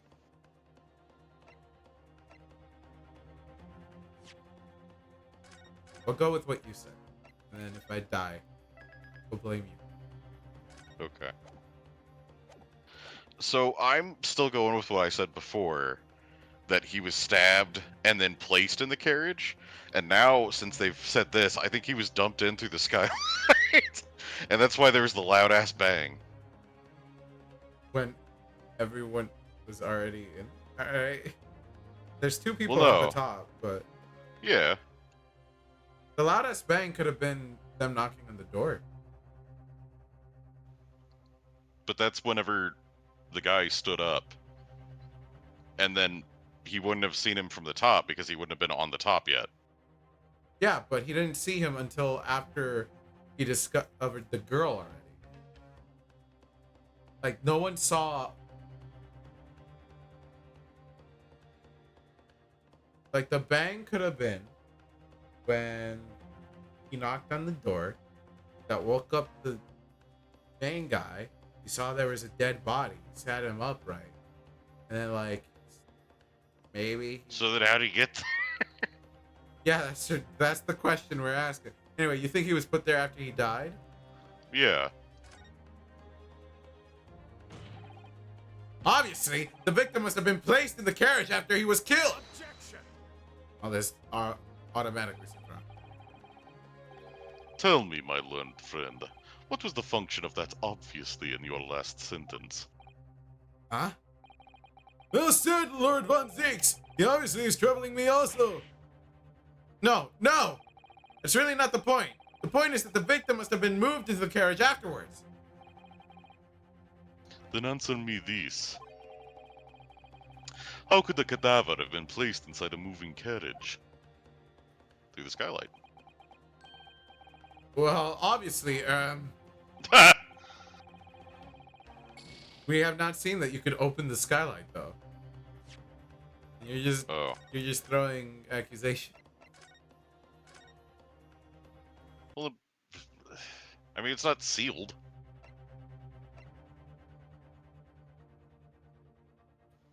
But do you want to say he was already in there? Carriage door was not heard opening a single time. But if you really want to go skylight, we could say there's another end. The door wasn't opened even once. The only explanation is the victim entered the enclosed cabin in some other way. Yeah, I think they might have walked in together. And then he sat down, she couldn't see, and then the other guy walked in. Could be. I wondered what new fantasy you would come up with in your blind panic. But behold, the omnibus is here for all to see.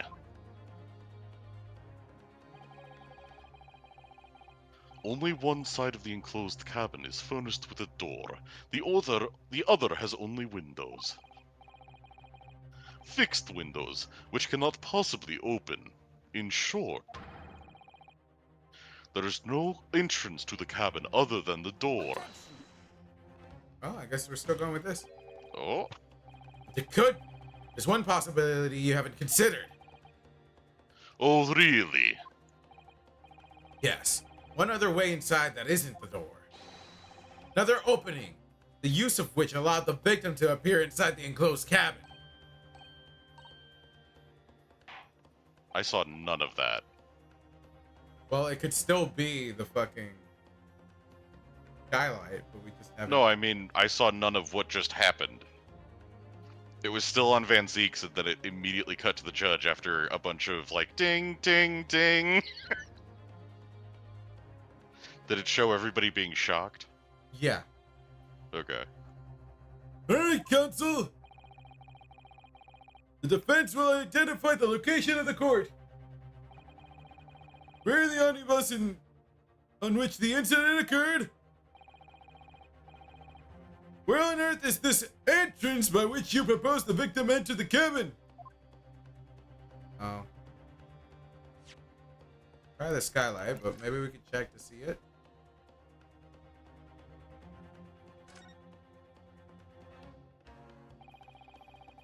Certainly see inside the carriage through this opening, that's for sure. Yes, and there's a lamp in the enclosed cabin. So I'm sure the witnesses would have been able to see quite clearly. Not good for us. Oh, it's got a latch.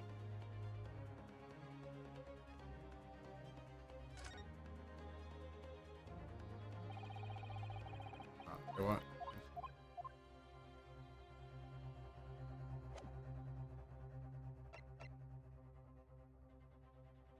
Yeah. Here you go. Take that! The answer is obvious.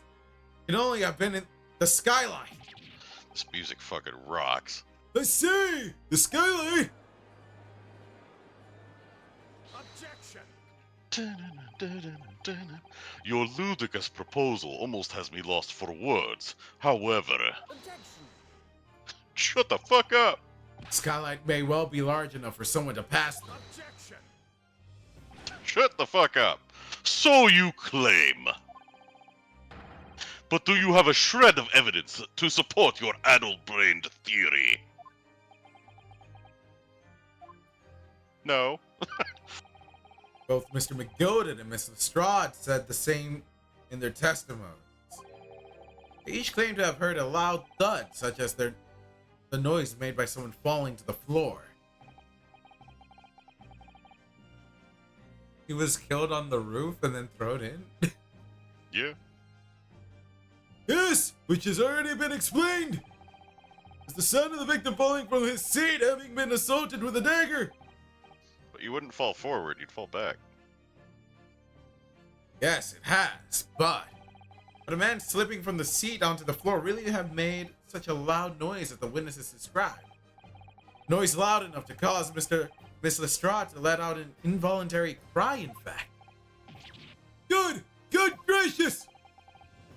Perhaps, in fact, that was the moment that the victim made his entrance into the cabin. No, let me rephrase that. The victim didn't enter the cabin as such. He fell into it. Objection! You're now suggesting that the victim fell from the skylight into the cabin. See, That's simply impossible. no. How can you be so sure? Prove it! Because if the victim had fallen inside through the skylight, as you say, the passengers on the roof deck would have seen it happen.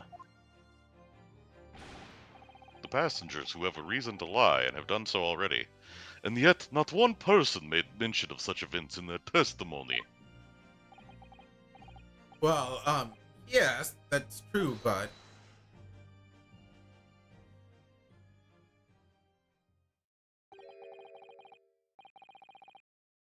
This is getting really delayed now. Might a humble fella make a wee comment here? uh, keep just redoing it. If I just did-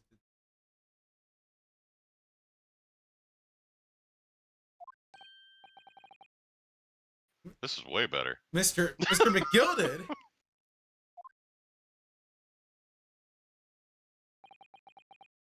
To be sure now, the two fellas who was sat on the roof that testified afore said nothing of the victim falling through the skylight.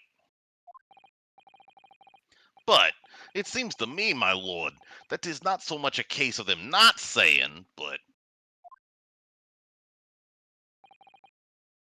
aye, 'tis a case of them being unable to say. Huh? I think perhaps the two fellas do be having something of a compelling reason not to mention what happened. Would yous not agree, fine ladies and gentlemen of the jury? Humph! Oh my goodness. Surely not. Those two. Fuck. How do you? Those two. Fuck. How does it go? I need a mumble in for this shit. Stabbing him. I say. Those two chaps on the roof. Ew! You mean the ones who stuck that knife in the man were? Ah!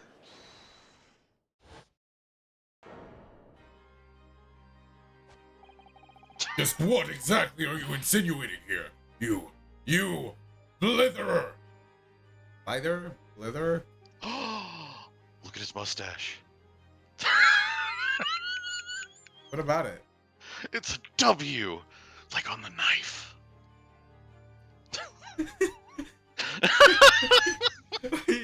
Yeah, okay, alright.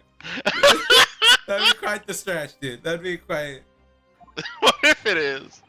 What in the fuck? What? Alright, anyways. Good night, everybody. You rotter, he said. You rotter. What are you insinuating? Oh no, I'm still dropping frames. No! Whatever. Let me just click on my screen. Like, preview. How does it look? Oh, it definitely looks like it's dropping frames on the screen itself. Ugh, I hate that. I hate this word. Why must it be so difficult?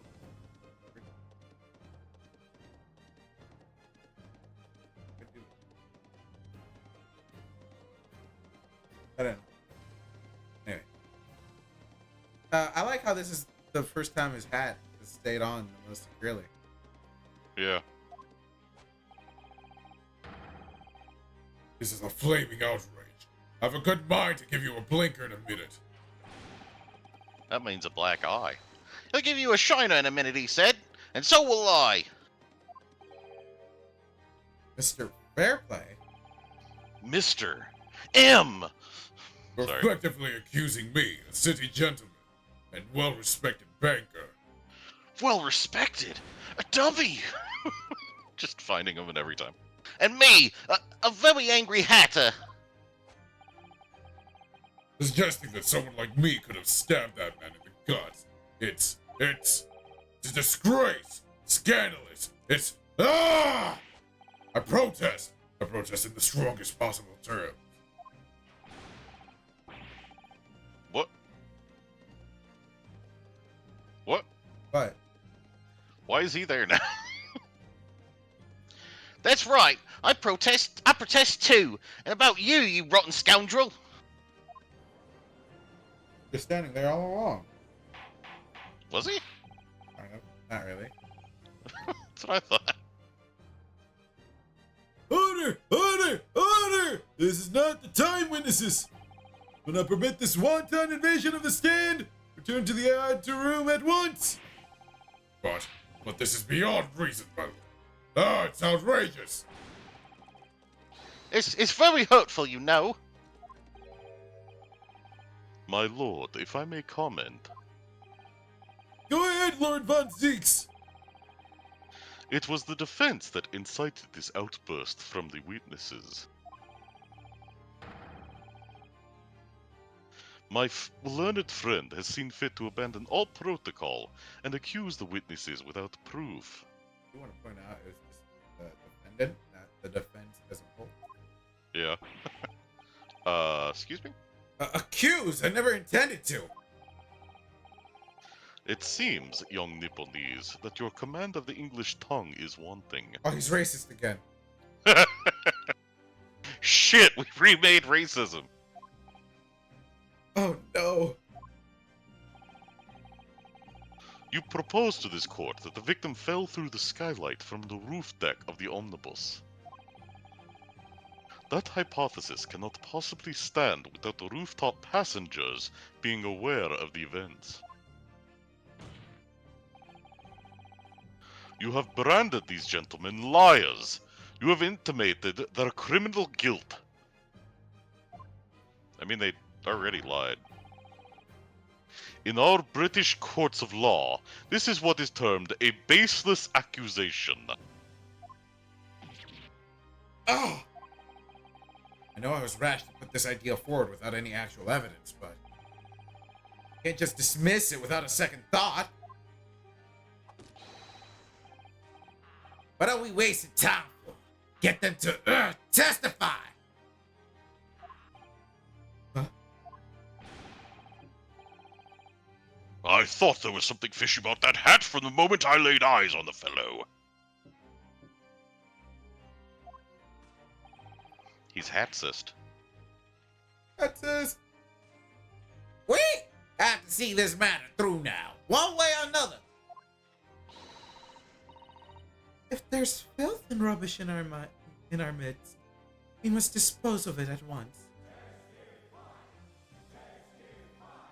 Testify! They're shouting it. Yeah. It's a riot happening in the fucking courtroom. What the hell? What's happening, Mr. Naruhodo? Spectators in the public gallery they're in a complete frenzy. You know, this the exact moment when a judge would slam his gavel down and be like, order, order. Yeah. Order, Hey, there it is. order! Oh. Oh, you didn't say order. Oh, man, alright, whatever. I guess I don't do my one job. Hey, Mr. Fairplay, Mr. First! My lord.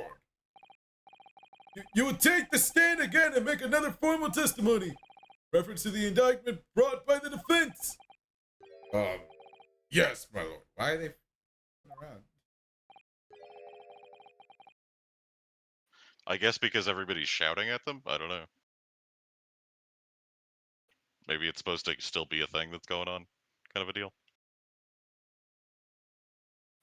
I didn't come here for this.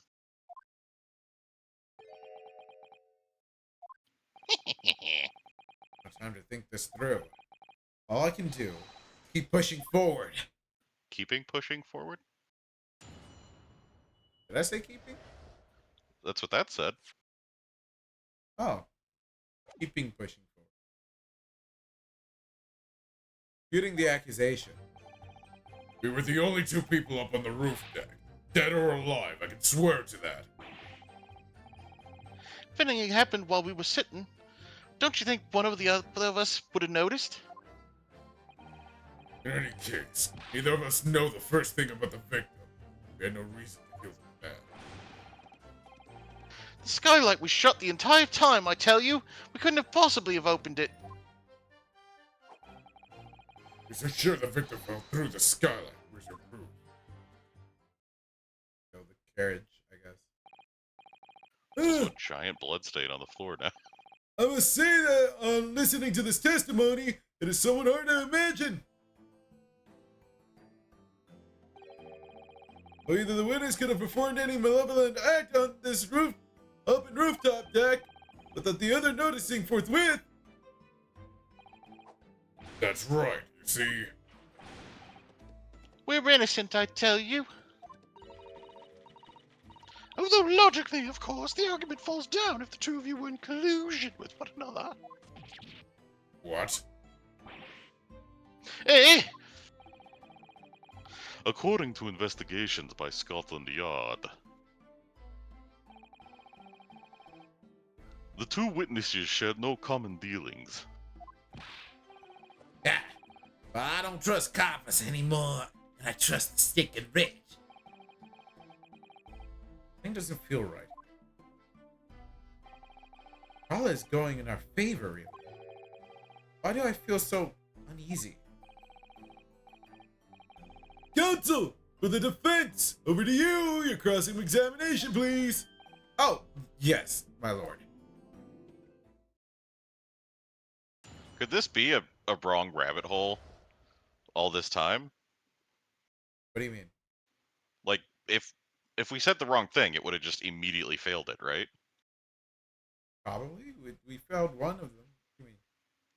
Well, It doesn't really. I don't. There might be like cases where you can kind of go like one wrong way, but like not really an Ace Attorney. I don't not think. this far? Yeah. Okay. Shooting the accusation.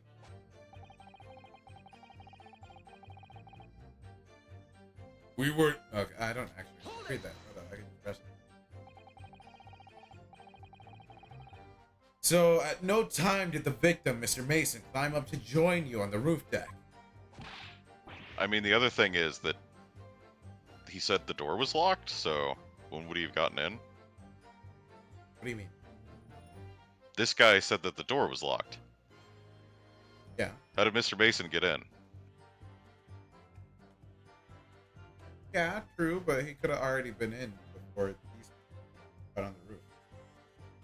He didn't say he saw anybody else. That there were like two people inside When he got on like the knocked roof. on the door? I thought he only mentioned When he's Yeah, on the really. roof. Wait, what? Yeah. When he said he knocked on the door, he only mentioned McGilded. I don't know about that. Absolutely not, Dickon. No question about it, he said. Not at all. Oh, but yes, of course. I remember seeing them both. I saw the victim inside the enclosed cabin talking with this man here. This is true, Mr. McGilded. Dear me, my lord, the risk of repeating myself. I boarded the omnibus alone and nodded off inside almost immediately. It's an outright lie. Without doubt, you were engaged in. Let me stop you there, fella, and ask, do you have any evidence at all? Ah, Jojo. 'Tis all about evidence in the courts these days, so it is. You do well to remember that. ugh. Oh, I saw you with my own eyes. This is going so well.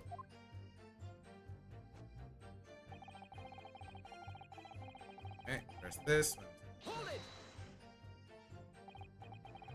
Well, it was on the final run of the omnibus at past 10 o'clock in the evening. Certainly have been quite dark, perhaps too dark to see clearly. Is this some kind of lark? Is this some kind of a joke, he said? Is that what this is? Perhaps one or the other of you fell asleep briefly? Are you fair dinkum, sir? Are you serious, sir? That's what he said. It's impossible, I tell you. Listen, the Hatter just repeating everything he says for anybody that doesn't know, like, English, old English slang is... I don't know what to make of it. Okay. Yeah. I'd give you the keys to the vault if you could fall asleep in that bitter cold. And if you did manage it, your eyelids would freeze shut and you'd never open them again. I'd take that bet. I take that bet. Sounds like a good deal. I'd take that bet. I could do it in a heartbeat. That's extreme. I love the cold. It was extreme, I tell you. We had to put up with it because this man had locked the door. Hey. Any true gent would have unlocked it and let me in when I knocked.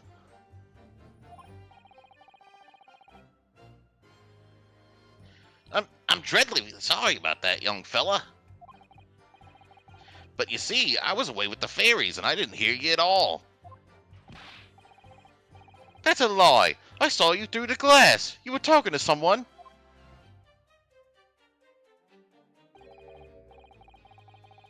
Now, 'twas a cold night, so it was.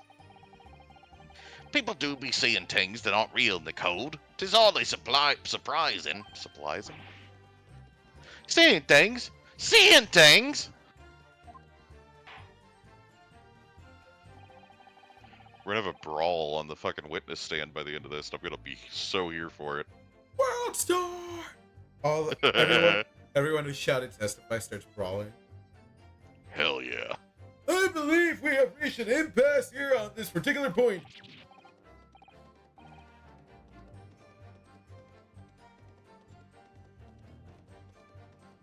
Ugh, you. Click. Don't take it personally now, lad. If I'm a suspect in this case, then 'tis only fair that you and the other fiend are too. Open and free competition is what a capitalist society is all about. This isn't a competition I should like to be involved in, really.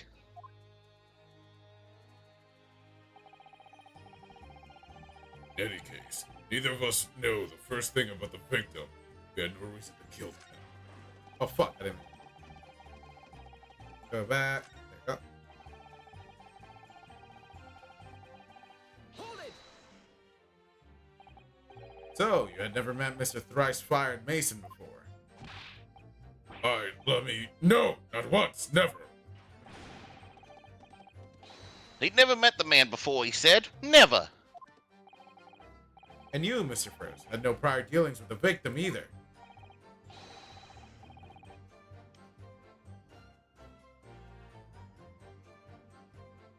That's right, sir.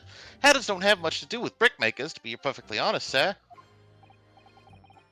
No, I imagine not. You see, how many different ways can I put this? Neither of us have the remotest connection to the gentleman who were Oh, inside the cabin. Excuse me. I'll just do it. Mr. McGilden. Yes, counsel. What can I be doing for you for? Did the witness's last statement give you pause for thought somehow?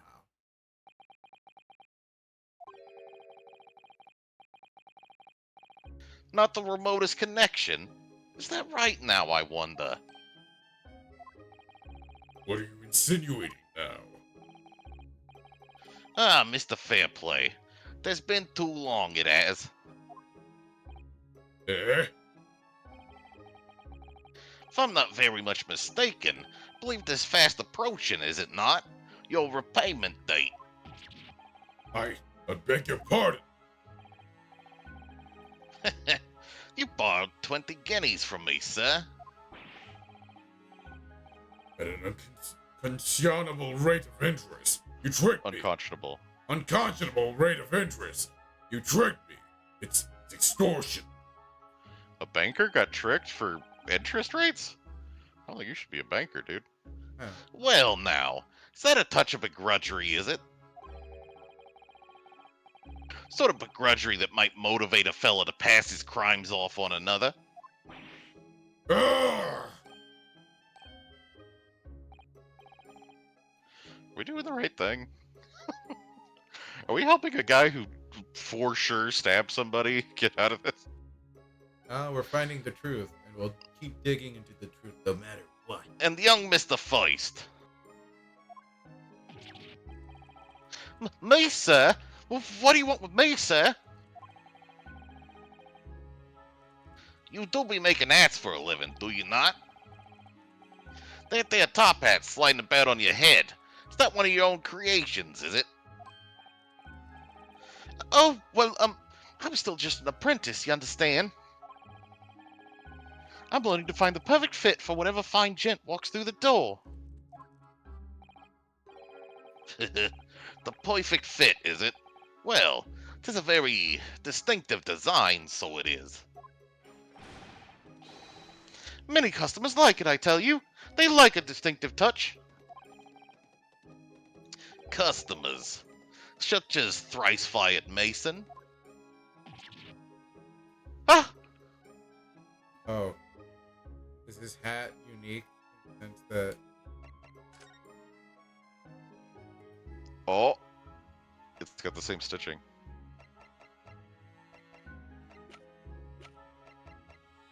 there it is? Kinda.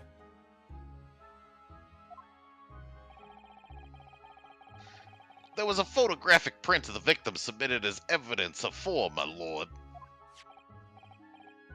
Huh? Oh, this you mean? Judge just woke up from a nap. I can't help thinking that poor fella's hat looks distinctly familiar, wouldn't you say? Oh!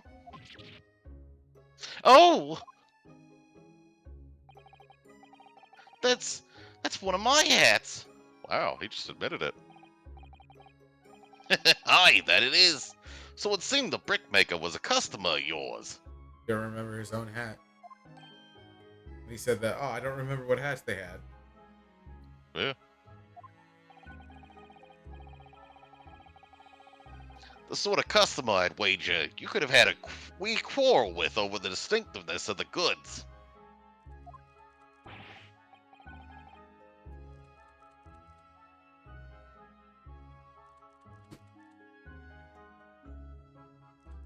Okay. Oh no, sir. Absolutely not, sir.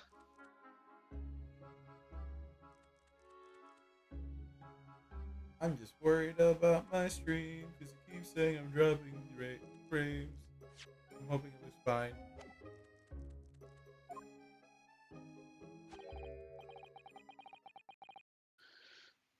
Well, there's really nothing more to add. Wouldn't be right to say that the two fellas here haven't the remotest connection to the victim, you see.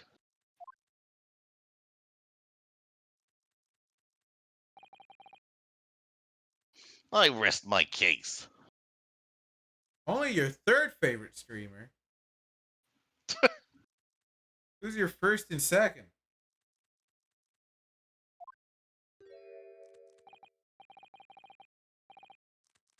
You little weasel! Ah! Better at this than I am. Gosh, Mr. McGolded has certainly been thorough in his research, hasn't he?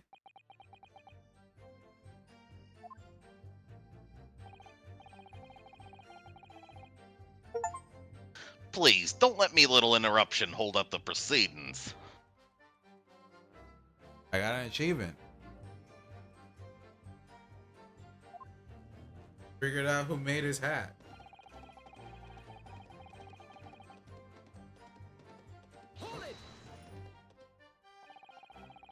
Are you quite certain about that? The skylight was shut the entire time. I'm going to lose my block with you in a minute. He's gonna lose his rag with you in a minute. That's what he said. I'm gonna have a fairly decent small British boy voice by the end of this. You're welcome, I guess. I don't want it. Why not? It's weird. Just have it, like it's now in the bag. You could get casted as a small British boy. It'd be so funny when it's like that guy has that range? He's the little boy from this story? This anime adaptation? I've had that happen before Yeah. already. Where like I got cast for a nerd character, whereas Hey guys, what are you doing out here? Hmm. and then the Discord call shows up and they're like, "Oh, Mirage, who are you?" Like I'm the nerdy guy. They're like, "No, really, who are you?" I guess then. Take a look for yourself. Go on. Ooh. You see, it's shut fast now, just like it was on the night. So it is. Of course. A fellow the size of Mr. Mason could likely break right through it, still and all. What? Just looking at the size of the thing, you understand. Ugh. Now you hold on there a minute, sir. The size of the thing means nothing. Not on its own. Let's consider the bigger picture here, shall we? Let's stop biting Arcane, shall we? I was riding the omnibus on another occasion when, well, I broke wind loudly. I shocked myself with it, as it happens. I thought it's so loud that, like... Okay. The judge is like, what the fuck? This is an unexpected confession, Mr. First. Oh, I just mean to say, well, the point is, I tried to open the skylight, you see?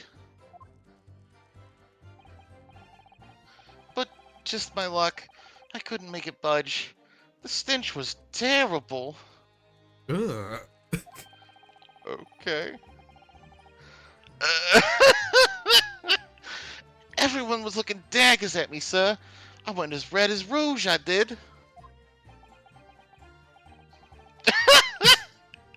Are you expecting me to sentence you? Oh, no, sir. The point is, the skylight can't be opened. I tried and tried when I was inside that cabin of shame. You can open it from above. It's got a latch on it. We can see it. Wait, did he say...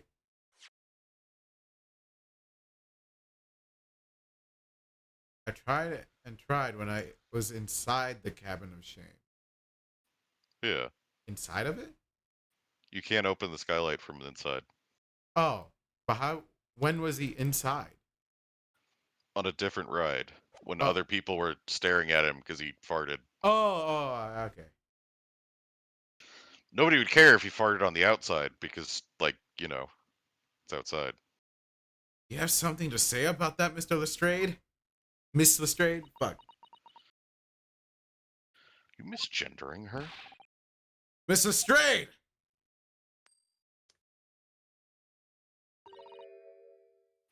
It opens. Huh? The skylight. That's what we're talking about, right? Put that away, please. Ma'am? All those skylights open. Dead easy. I'm not going to play Guilty Gear Strive, Bison. Never. Hell no.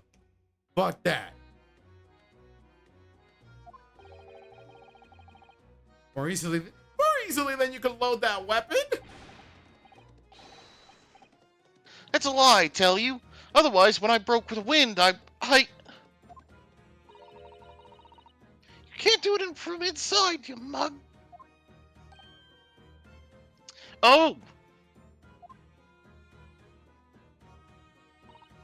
I will say, opening a skylight from the outside is a design that I don't quite understand.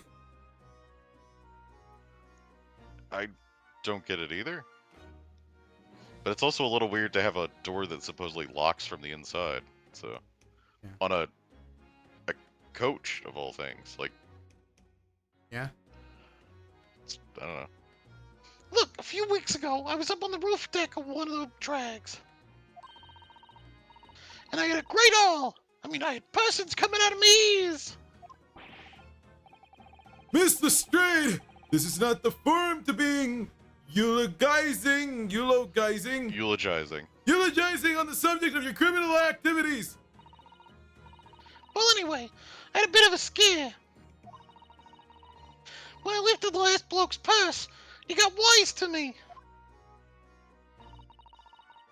All four of them surrounded me, so I couldn't hop off the bus and leg it. So what I did was, I used the skylight, opened the catch, and jumped right through. What? Yeah, the catch for them skylights on the top side. That's why you can't open them from the cabin. The skylight opens from the roof deck? Bailiff! Climb up to the roof of the omnibus at once and verify this witness's claims! Yes, Judge. It's got a latch right here. How the fuck did y'all miss that?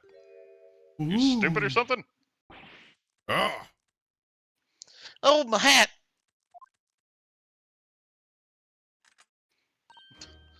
Ma'am, please put that away. See?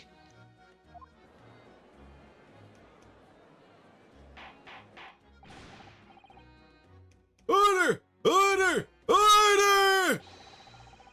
It appears that this straight girl statement is quite true. I don't believe it. The skylight opens? And from the roof deck? Mr. Naruhodo! Man, I haven't done this voice in a bit. Yeah. This What could have you be been up to lately, huh? I forgot you were standing there. Yeah. How's it going, Sasato? What you been up to? This could be the clue we've been looking for. Oh! Counsel for the defense, please continue with your cross-examination. Yes, my lord. So the skylight opens. Perhaps I should investigate for myself. I've tried 1,000,000 fucking times. Yeah. You won't let me. I even came at it at a certain angle. You just wouldn't let me. The skylight was fastened shut before. But now the catch has been undone, you should be able to open it.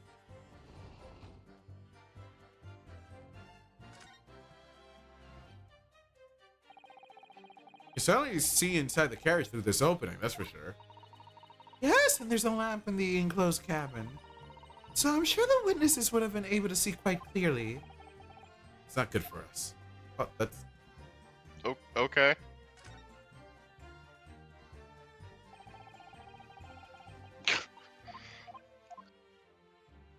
Is that it?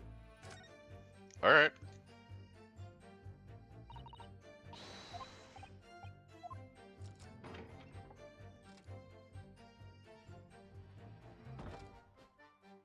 Oh, you can't?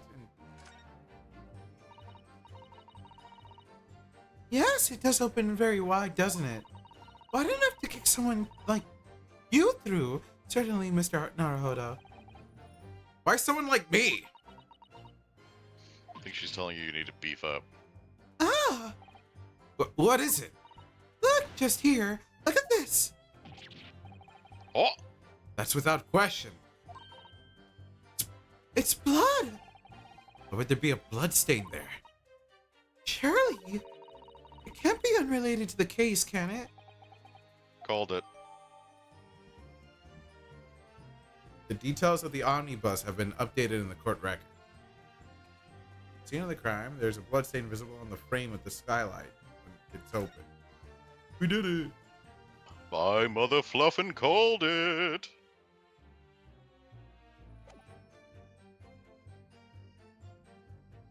so you're sure the victim fell through the skylight? Where's your proof? Well, it's right there where we would present, but we'll go ahead and press. Huh. True. That's right, I demand to hear it. We came here to say what we saw, I tell you. Not for this. Did you call us both shicers? Brand us as criminals? You call us licers. Licers. Liars, that's what he means. And accuse us of doing it. Lasses. As it stands at the moment, What? Wait, what you there's no say? hard evidence that incriminates yourselves. Now is there? Believe it, we're in much the same position as one another here.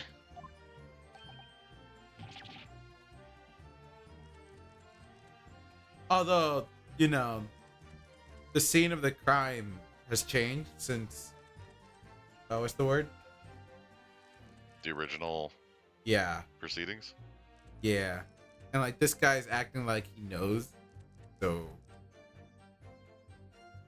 Yeah, I mean, I assume that the extra blood stain we think is there was added at the same time as the smoke bomb. It Yeah. was whenever the stuff was taken away, so Yeah. who knows? Ah! We're the bad guys. I don't crack this case soon. He'll crack his teeth. That was a good code switch. Wonder if these two men really were involved in some way. I couldn't say. I mean, I don't really know anything about them, do I?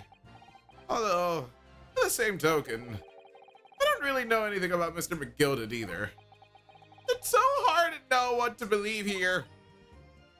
I think you should try to remember that it's evidence alone that can truly determine the trial of the outcome. The outcome of the trial. Evidence! No one can argue against decisive evidence, including the members of the jury. You're saying what we need now is to find a conclusive piece of evidence. Yes, Mr. Naruhodo, precisely. Alright, we'll present the coach.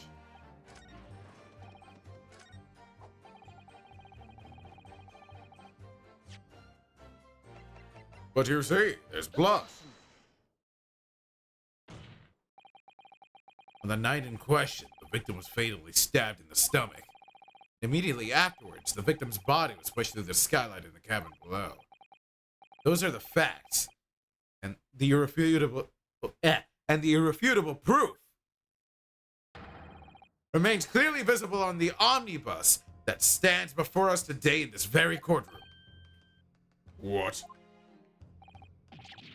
That's utter humbug! Ugh! You can't possibly have any evidence!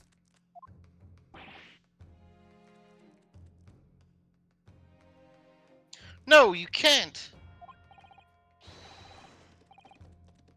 I mean, we didn't do it, I tell you. It's impossible.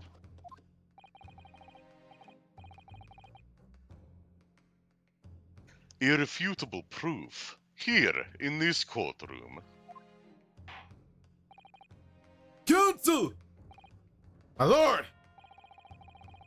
I believe everyone would appreciate a little clarification here, Where exactly within the omnibus is this evidence which you allude? You will point out what it is that proves the victim fell from the roof deck through the skylight. Oh. Oh, fuck. Okay.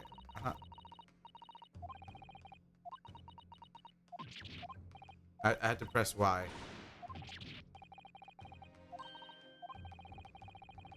Yeah, Thank you. Understand. Got it! Got it! By Jupiter! Is that blood? Urgh! This bloodstain proves two things. Firstly, when the incident occurred, the skylight of the omnibus was open. What? And secondly, the victim was already bleeding when he fell through the opening. Oh my! And so it follows that Mr. McGillicuddy, who was inside the enclosed cabin himself at the time, cannot possibly be guilty of this crime. Mm. No! No! Order! Order! Order! But the blood could have sprayed up there when the fellow was stabbed inside the cabin. And only found its way to that one particular spot on the skylight? Sure, and that would be very convenient. Ugh. Let's keep it in mind that the skylight catch can only be unfastened from the roof deck. I myself wouldn't have been able to open it now, would I? But... There's no way to know for certain, is there? If the gent really fell through the skylight, I mean. Why don't you have a good look at the floor of the cabin between the two seats, Mr. Feist? Yeah, he knows. Yeah, he planted it. Yeah. 'Tis all too plain, if you see. There's the aftermath that shows the poor fella dropped from a fair height right there, so it is. What? No! But it can't be! It can't be! Whoa. It's all Lies! My fellow jury members, I think we can all agree that this is clear proof of the defendant's innocence, can't we? I believe we can, yes, sir. It's clear to me now where the filthy rubbish can be found in this courtroom. So, they thought they could pull the wool over my eyes, did they? Alright. I won't tolerate any of the guild's carriages being sullied with blood. I won't tolerate it. Oh, I always knew that nice gentleman who gave us that delightful park couldn't have done such a thing. Yeah, they all switch on a fucking dime every time. On three then, everyone. 1, 2, 3. Objection!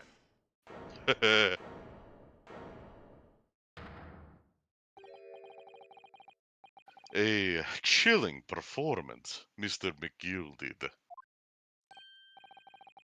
Oh, what would you be referring to there now, Lord Van Zeeks? A blood stain on the frame of the skylight. Before the moon at night. Such evidence is null and void. What? Why? For one extremely simple reason. It's not blood, it's my wine, because the bottle went missing. That smear of blood never existed. It'd be really funny if he didn't use his bottle of wine at all since the fucking smokescreen. And we haven't noticed. It's like, it is his wine. Yeah. Objection. What are you talking about? It's there for all to see, and it's clearly blood. Objection! I personally attended Scotland Yard's investigation of the omnibus. The officers involved went over the carriage with a fine-tooth comb. So I can state with absolute surety, no such smear of blood existed in the carriage. At least, not until this trial began. But are you suggesting, Lord Van Zex, that this stain of blood was Fabricated, my lord. Yes. And while this court has been in session, what?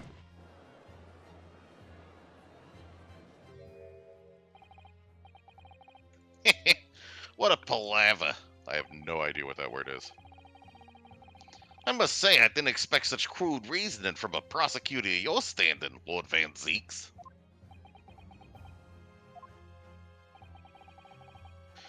But I'm Magnus Begilded, fellow known all over the capital for his fine contributions to public life. I don't take kindly to slander, and I'll fight it to the bitter end.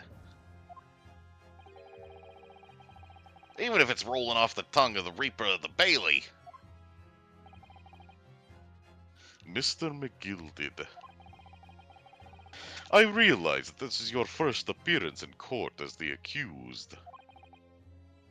However, I am well aware of your involvement behind the scenes in a great many affairs of dubious nature.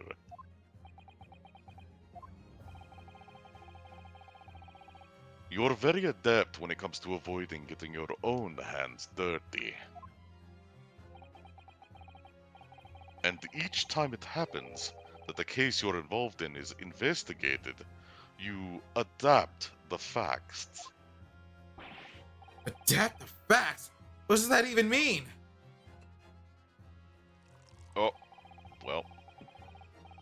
When you wield a fortune the size of Mr. McGilded's, however ill-gotten it may be, nothing is impossible. To be fair, this might be his third bottle of wine. It could be. He's just got like a whole wine cooler underneath the bench. Tampering with evidence, manipulating the scene of a crime, bribing witnesses. I toast your ability to concoct the most convenient of stories, sir.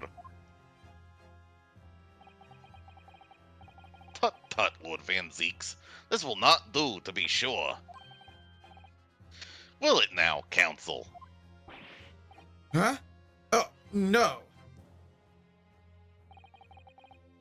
I think it's fair to say, this does all sound like a rather far-fetched excuse by a desperate man. The blood on the skylight didn't exist, you say?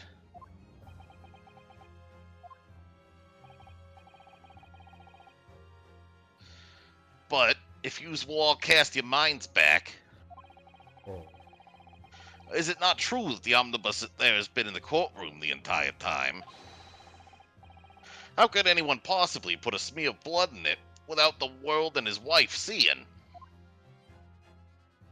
Gee, I wonder. Isn't that right now, Counsel? Can we bring up the smoke bomb? It's true. The omnibus has been in full view the entire time the court has been in session. My learned friend. Mhm. Here's to hearing your opinion on this matter, in your own words. So yeah, we get to bring up the smoke bomb. Yeah. As you wish. Someone have tampered with the omnibus during this trial. If you're asking me, I think could have been not possible.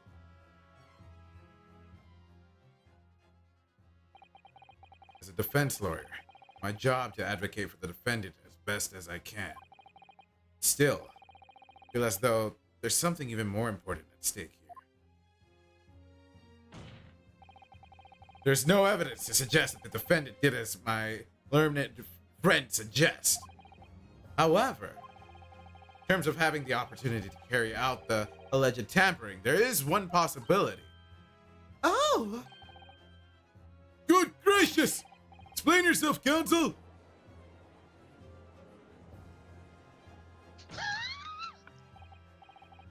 Yes, there is. It seemed my learned Nipponese friend has no intention of running from this deceit. Deceit! Is there fucking forget-me gas in that smoke bomb? What happened? Sure, everyone still remembers clearly. Apparently not. The recess that we were forced to take. The result of a smoke grenade fired by the witness currently in the stand, Miss Gina Lestrade.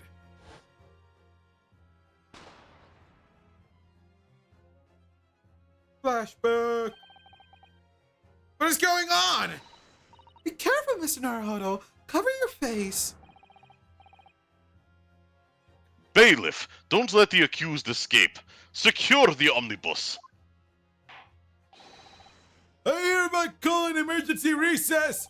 Bailiff, ensure the defendant is in custody and clear the courtroom.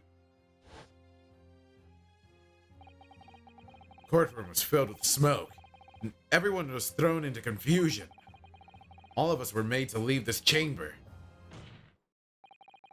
In that brief interval, under the veil of smoke and all the chaos, it could have been possible to steal inside Damn. the omnibus. That double twist. Cameraman going nutty mode over here.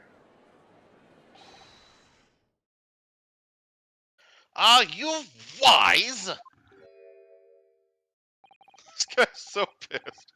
What are you trying to pull, you rotten feckless gouger? Feckless? Gouger? You're supposed to be defending me. 'Tis a wicked plot. 'Tis a plot to undermine me, so it is. Whatever you think this is, it changes nothing. The facts are the same. Oh, After this courtroom was evacuated earlier as a result of the smoke grenade,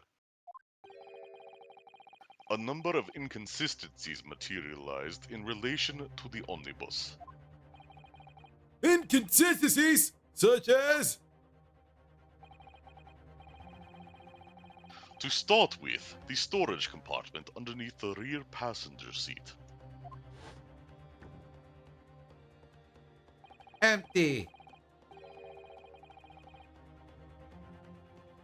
When the police investigated the omnibus, this compartment was full of the driver's items. Secondly, we have the smear of blood on the edge of the skylight. As I have said, that was not present at the start of the trial this morning. Was the smear on the ground there? No, it wasn't. Unfortunately, Lord Von Zeeks, no one is able to corroborate your claims. That's true. The omnibus was first ruled out. The storage compartment and the skylight were shut. Well, I looked into it, so Yeah. I literally said. Accordingly, I'm afraid to say we cannot establish with any certainty if this evidence is a result of tampering or not. Indeed, my lord. No doubt there was not a single person who saw fit to verify such things. What do you think? Sorry? But the omnibus.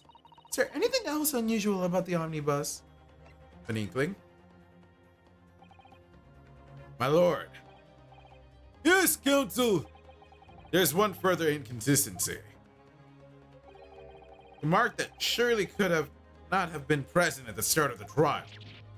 What? what in the devil's name are you gonna say now?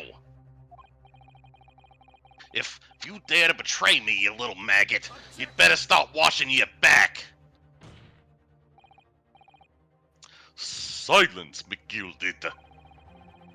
The court awaits the defense's clarification. Guy. Trial keeps swinging one way and then the other. I have no idea what's the truth and what's the deception. What am I supposed to believe here? I have to ask you to elaborate, counsel.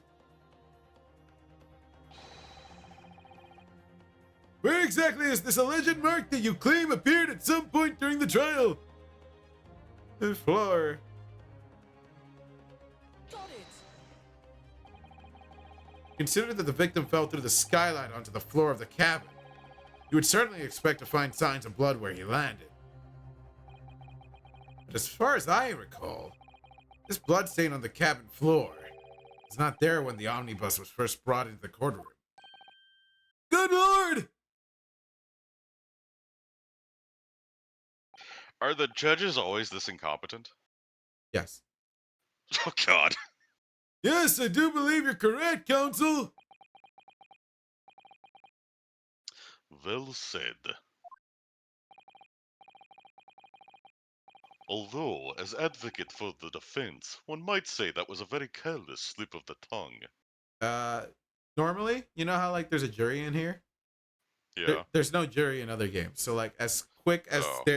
they're able to switch back and forth, it's like, all right, he's guilty. The judges.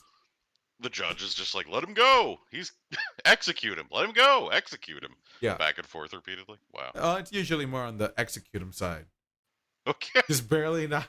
He's just like barely ready to like put down the gavels. It's like, okay, let's kill him. Oh, no, never mind. Okay. Oh, I declare him not. I declare him guilt. Oh, okay. Guilt. Guilt. You just take all the fun out of things, you know that? Yeah.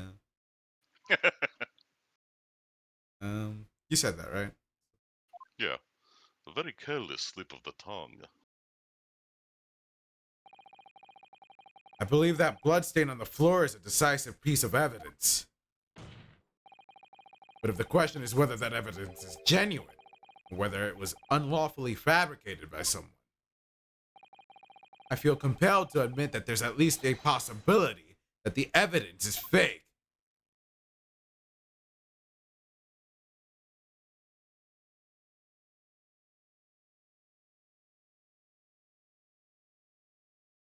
I'm here for justice. Yeah! This trial is over. Mr. McGilded? I've done everything I possibly can to cooperate with the court, but Even the girl is like, what the fuck? 'tis all over now. But you're the defendant! 'Tis over, I tell ye. Huh? Memory, recollection, what people think they saw. 'Tis all nonsense. Facts are what counts, and the fact is that bloodstain is there now. Well, Over the course of this desperate trial, long and extremely drawn out as it has been, that good-for-nothing Reaper of the Bailey has failed to present any decisive evidence at all. big ass. I'm scandalized, so I am. I thought better of Lord Van Zeeks. Well, my lord? I must concur with the defendant. The unaffirmed recollections of an individual cannot stand as evidence. At this moment in time, the particular bloodstain in question is very much in existence. And in the absence of any credible method by which to prove its alleged previous non-existence, They have the fucking investigation from Scotland Yard. What the hell are they talking about? I regret to say that it would be improper for this trial to continue. Your lordship can't be serious. Lord Van Zeeks, what is your position?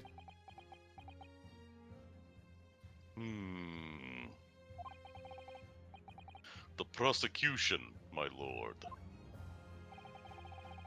has no further witnesses or evidence to present. Very well. In that case, as I believe we have explored every possible avenue in this matter, shall proceed to my education. As a formality, I am of course obliged to confirm with the defense first. What formality? As things stand at the moment, it would seem Mr. McGilded would be found not guilty. Yes. Which would mean we've won. Is that really the right outcome here? Is it really alright for the trial to come to an end now, with all these unexplained inconsistencies? Counsel, for the defense, your closing statement, please. That motherfucker did it! Yes, my lord. Defense believes.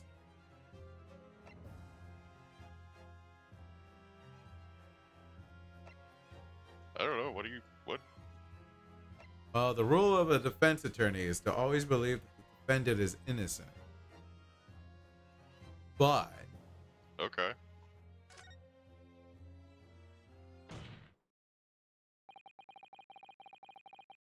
as Mr. McGilded's legal representative,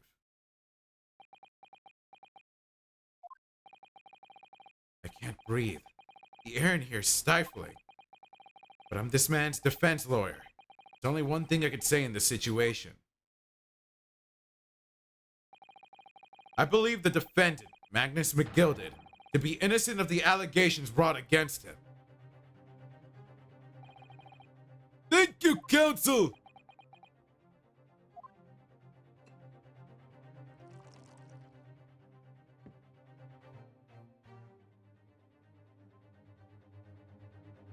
He's drinking again, and didn't bring it fully to his lips. Here's to you, my Nipponese friend, the most abject closing I have yet to hear in a court of law.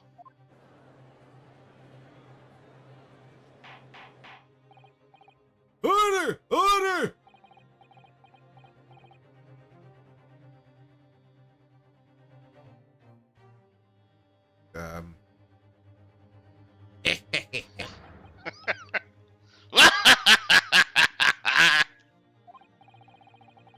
Oh, 'twas a grand decision to appoint you as my lawyer, so it was.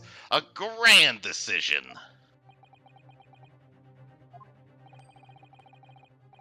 You've saved one of London's most influential gentlemen, fella. You should be proud of yourself. Ow, my eye. Yeah, have this for your troubles. Ah! My other eye. Your job is done, fella. Some fine work you've done, so you have.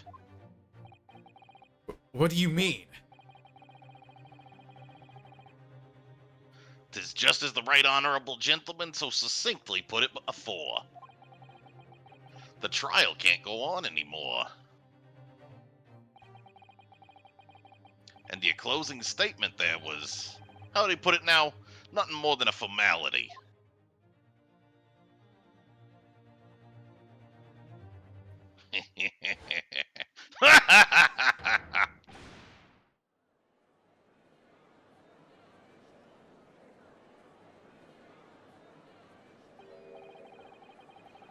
I really don't know what to make of all this.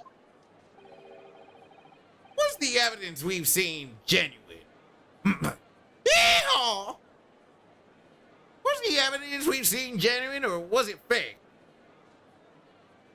Someone in chat is saying thank you, by the way, for the help. You, specifically, Mirage. What? Look at chat. Burn up.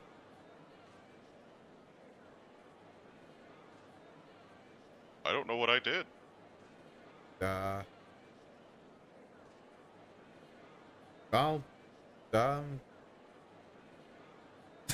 yeah. What did I do? I don't know.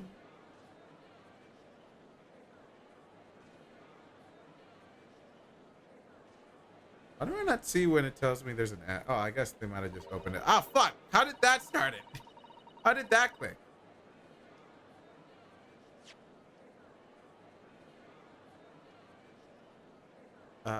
What's the We evidence? didn't miss anything. Yeehaw! What's the already evidence? said that. Okay. Was it fake? I don't know if I said it was fake. All right. Yeah, you did. His lordship would be fuming. Any unsightly rubbish should be disposed of promptly, as I said.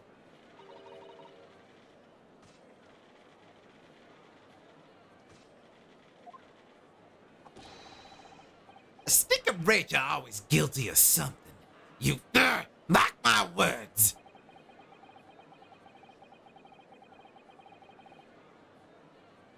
I feel terribly ashamed that I ever doubted the lovely man who gave us the lovely park. Would ignore the fact that he's laughing and cackling like a villain right now. Now the proceedings have unfolded in this way. I am compelled to declare a premature end to this trial.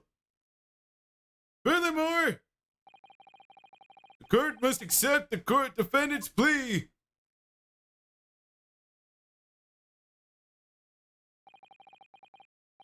I thank you kindly, my lord.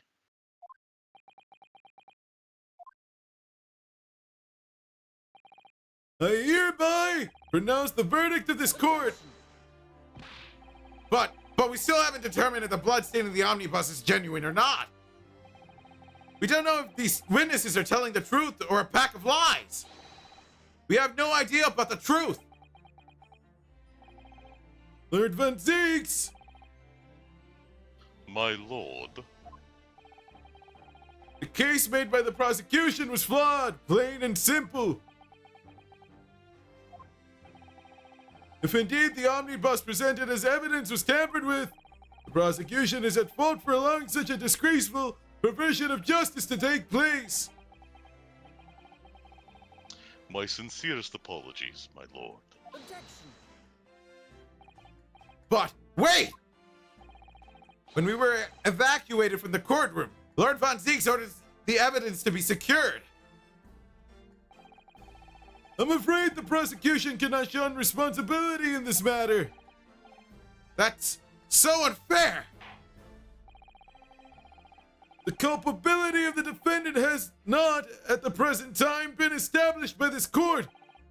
Consequently, the jury will not be required to prefer judgment. What?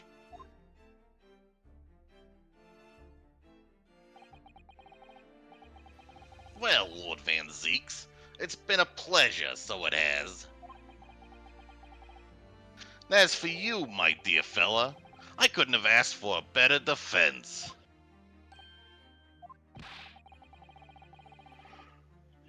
Do you mean to tell me that this has all been a grand waste of time? 'Tis the law of the land, my good man. If you'd like to pursue this matter further, you can always go ahead and try to change the law. Magnus McGilded. Good grief! You've more to say to me, have you? Just one thing. A warning. This is far from over.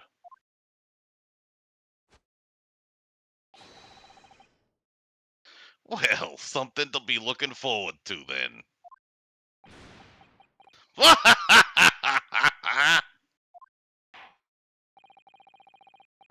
I hereby pronounce the defendant, Mr. Magnus McGilded, not guilty.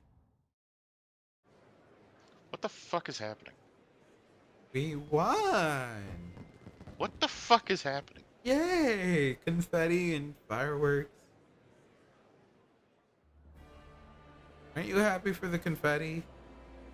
What the fuck is happening? Can't believe it! This is an outrage! They should have examined it further! What are you talking What are about? you The man's been cleared. He's innocent.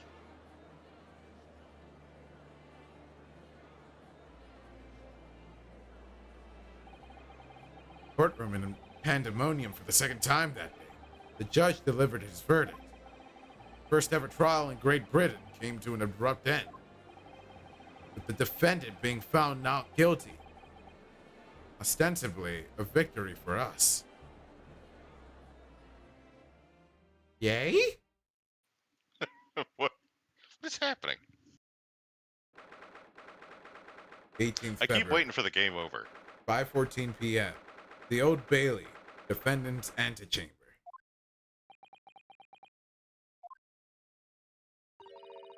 That certainly was a long trial.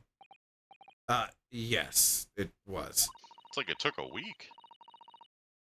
Your first ever trial on foreign soil and your first victory. It was a wonderful performance. My heartfelt congratulations. And to you, Musasato. Thank you for your assistance. I suppose we should be happy.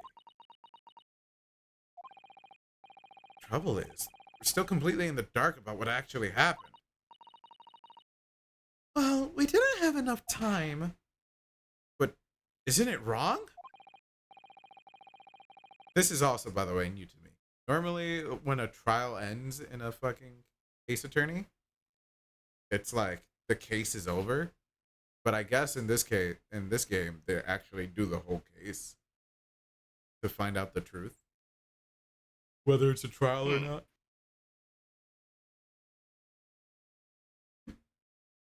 I mean, who was actually responsible for Mr. Mason's death? We don't even know that.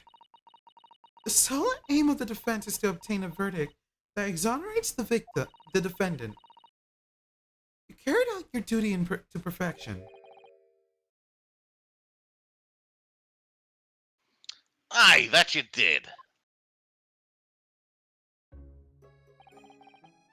Mr. McGilded. And that girl is with him too. Well, it seems the stories are true. Oh, what stories? But the 6 enormous fireworks they do be letting off when there's a verdict of not guilty. Sure, you must have seen them now.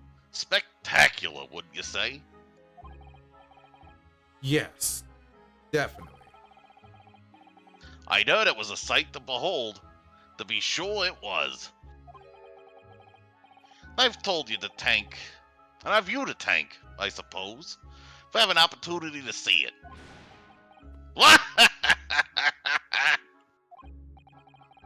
Oh, I don't know about that. I'm not sure I really did anything. What on earth are you saying, fella? How did I walk out of there a free man then? Because you tampered with the evidence.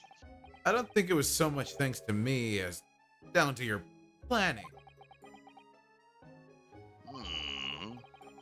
You're a straight-talking fella, aren't you?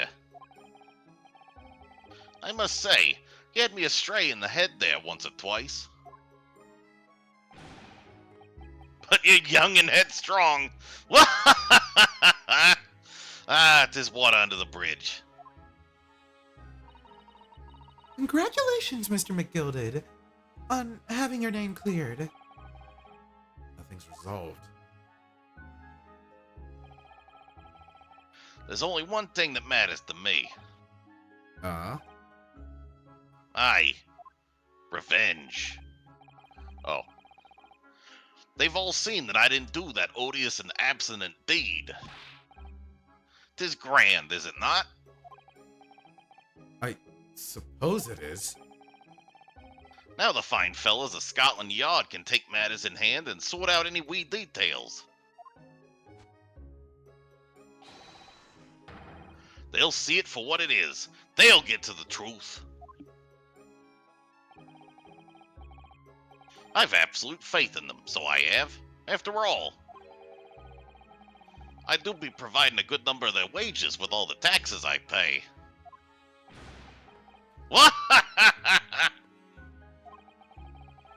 Not that funny. So then, as we agreed aforehand, 1,000 guineas for your troubles, fella. Oh, no. I couldn't possibly accept that much. Ah, be whist. You're a humble people, are you? You from the East?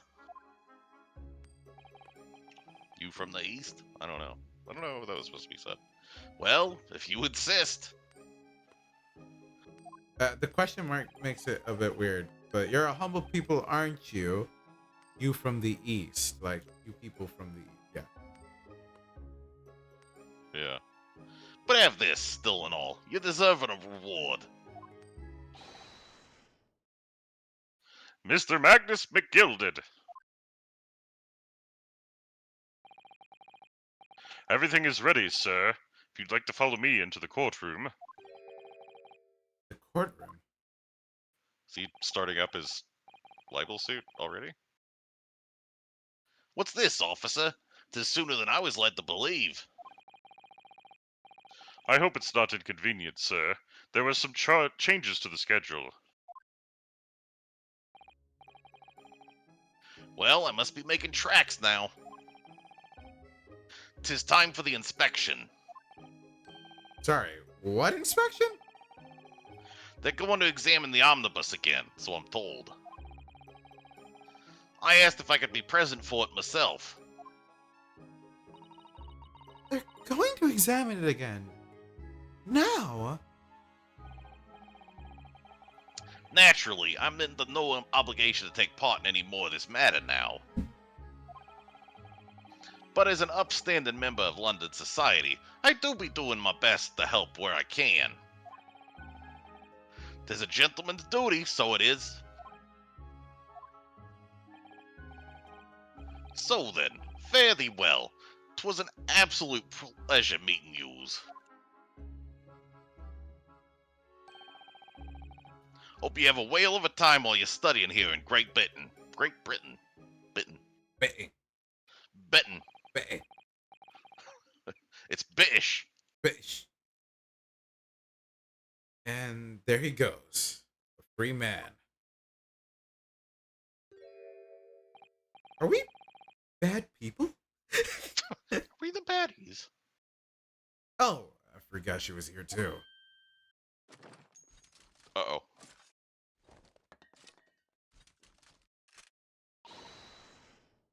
Don't move! Whereas I want to say, get a move on. She really does take forever to load that thing. Miss Lestrade, would you mind putting that thing down? You're a grown-up. Sorry? And I hate old grown-ups. Ah, Oh, I don't know who that is. Me either. Ah, there you are. Oh, Not a clue. That's you. that's a me. Naughty, naughty! Running off like that! Are we doing this voice? Yep. Is this some kind of picnic? Who's this little girl now? And taking that with you as well! I was looking forward to the trial run of my experimental smoke grenade launcher! ha! Oh shit. God damn! with the heart-shaped fucking, what do you call that? Iron sight? Yeah. It's not really an iron sight. Yeah. She's got another sight next to Oh, do you want to play? You won't beat me! Grrr. Excuse me, but who are you? One is just aesthetic, yeah. Oh, good day to you! Well, the inventor, I suppose, of the machine! The inventor. Well, normal smoke grenades are so dull, don't you agree? White, white, and more white. If you have to be shrouded in smoke, it could at least be a pretty color, I thought to myself. Do we have to be shrouded in smoke, though? At all? I just took my eyes off it for a moment whilst I was changing into a different omnibus, and she pinched it. Luckily, I fitted it with a telegraphic beacon. What's it? What? I have no idea what this girl is talking about. She invented cell phones and GPS positioning in the 40s. This is probably earlier than the 40s, but Anyway, you're Is coming. it? well, is it before World War thought or is it this was- after? Post World War One, wasn't it? Oh, I don't know. I don't either. Anyway, you're coming with me now. Back to my laboratory. What? What for? To apologize, of course, silly, to my technician. What? You mean say sorry? You must say sorry when you've done something wrong. Surely an adult has told you that before. An adult? Humph! I don't listen to no adult. What are you doing with that? Come along then. Follow me. You're lucky yours is bigger. Fine, have it your way. Oh God, you see, I knew you'd want to do the right thing in the end. Fairly sure that what she wants is not to get shot by that massive gun of yours.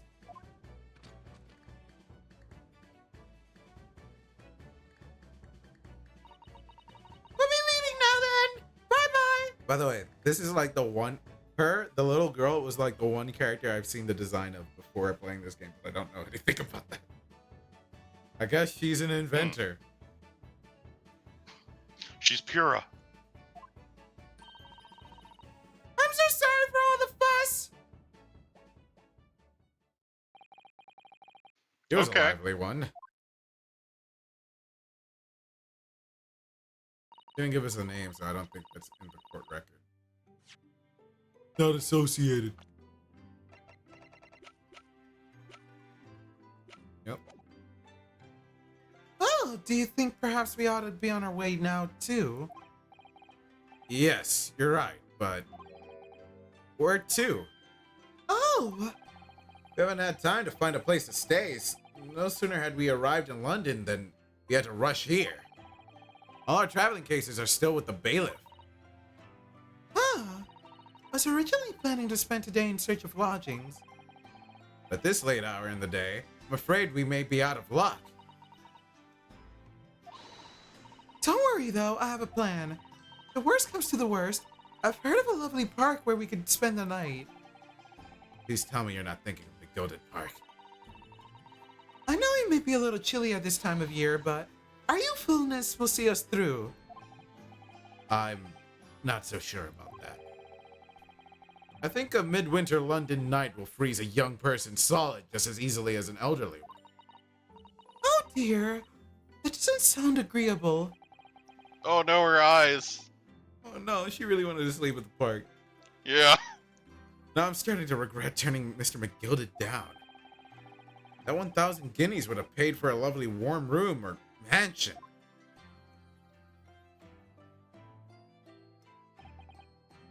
So, trial to determine my worthiness for the study tour was over by the end of our first day in London. However, as we were soon to learn, there were more trying times ahead. Okay, I guess the case might straight up be ending? Unresolved? That's what it seems like. Just as the Reaper of the Bailey had warned, the case was far from over.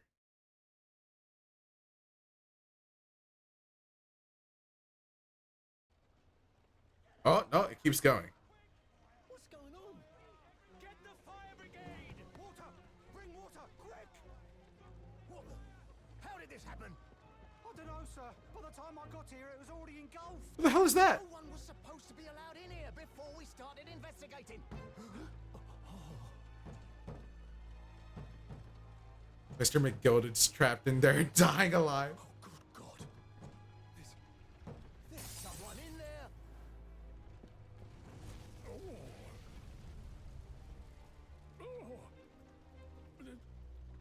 This can't be. Damn, he looks even cooler animated. He looks way cooler animated. Jesus. Who was inside? Oh no, end. Wow. That new one. All right. Wow. Okay. We can end there. That's a perfect spot, honestly. Yeah. Leave them wanting more. Better than last time where we probably left them wanting less. The Clouded Kokoro Adventure. Alright. Damn. That was That was a lot. that was unique for me because I'm used to having cases kind of wrap up like like who done it. Well, like we have an idea of who done it, right? But like it didn't resolve within the court of law. Yeah. Damn. This game is good. This is unique from the other ones. Yeah. I'm I'm still enjoying it. excited to show you the.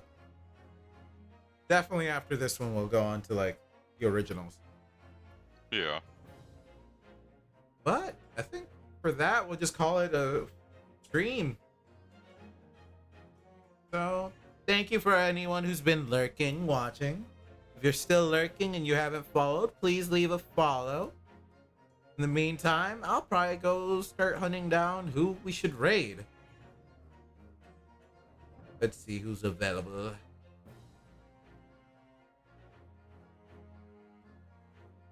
Where shall we send the Mark of War?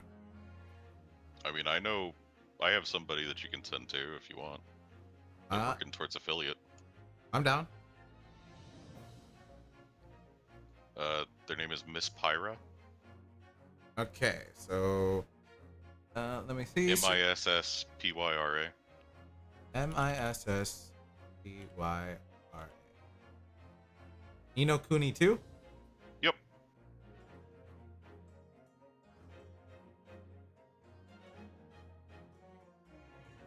Alright. Well, under Mirage's recommendation, we'll go ahead and raid Miss Pyra. We'll just go ahead and send it. Oh, okay. I don't give a fuck. You are here for 4 hours. I can send it to whoever you want, bruh. All right. Fair enough. All right, guys. Thank you for sticking around. Go and see Miss Pyro Scream. See how they are. Anyway, see y'all later. Bye.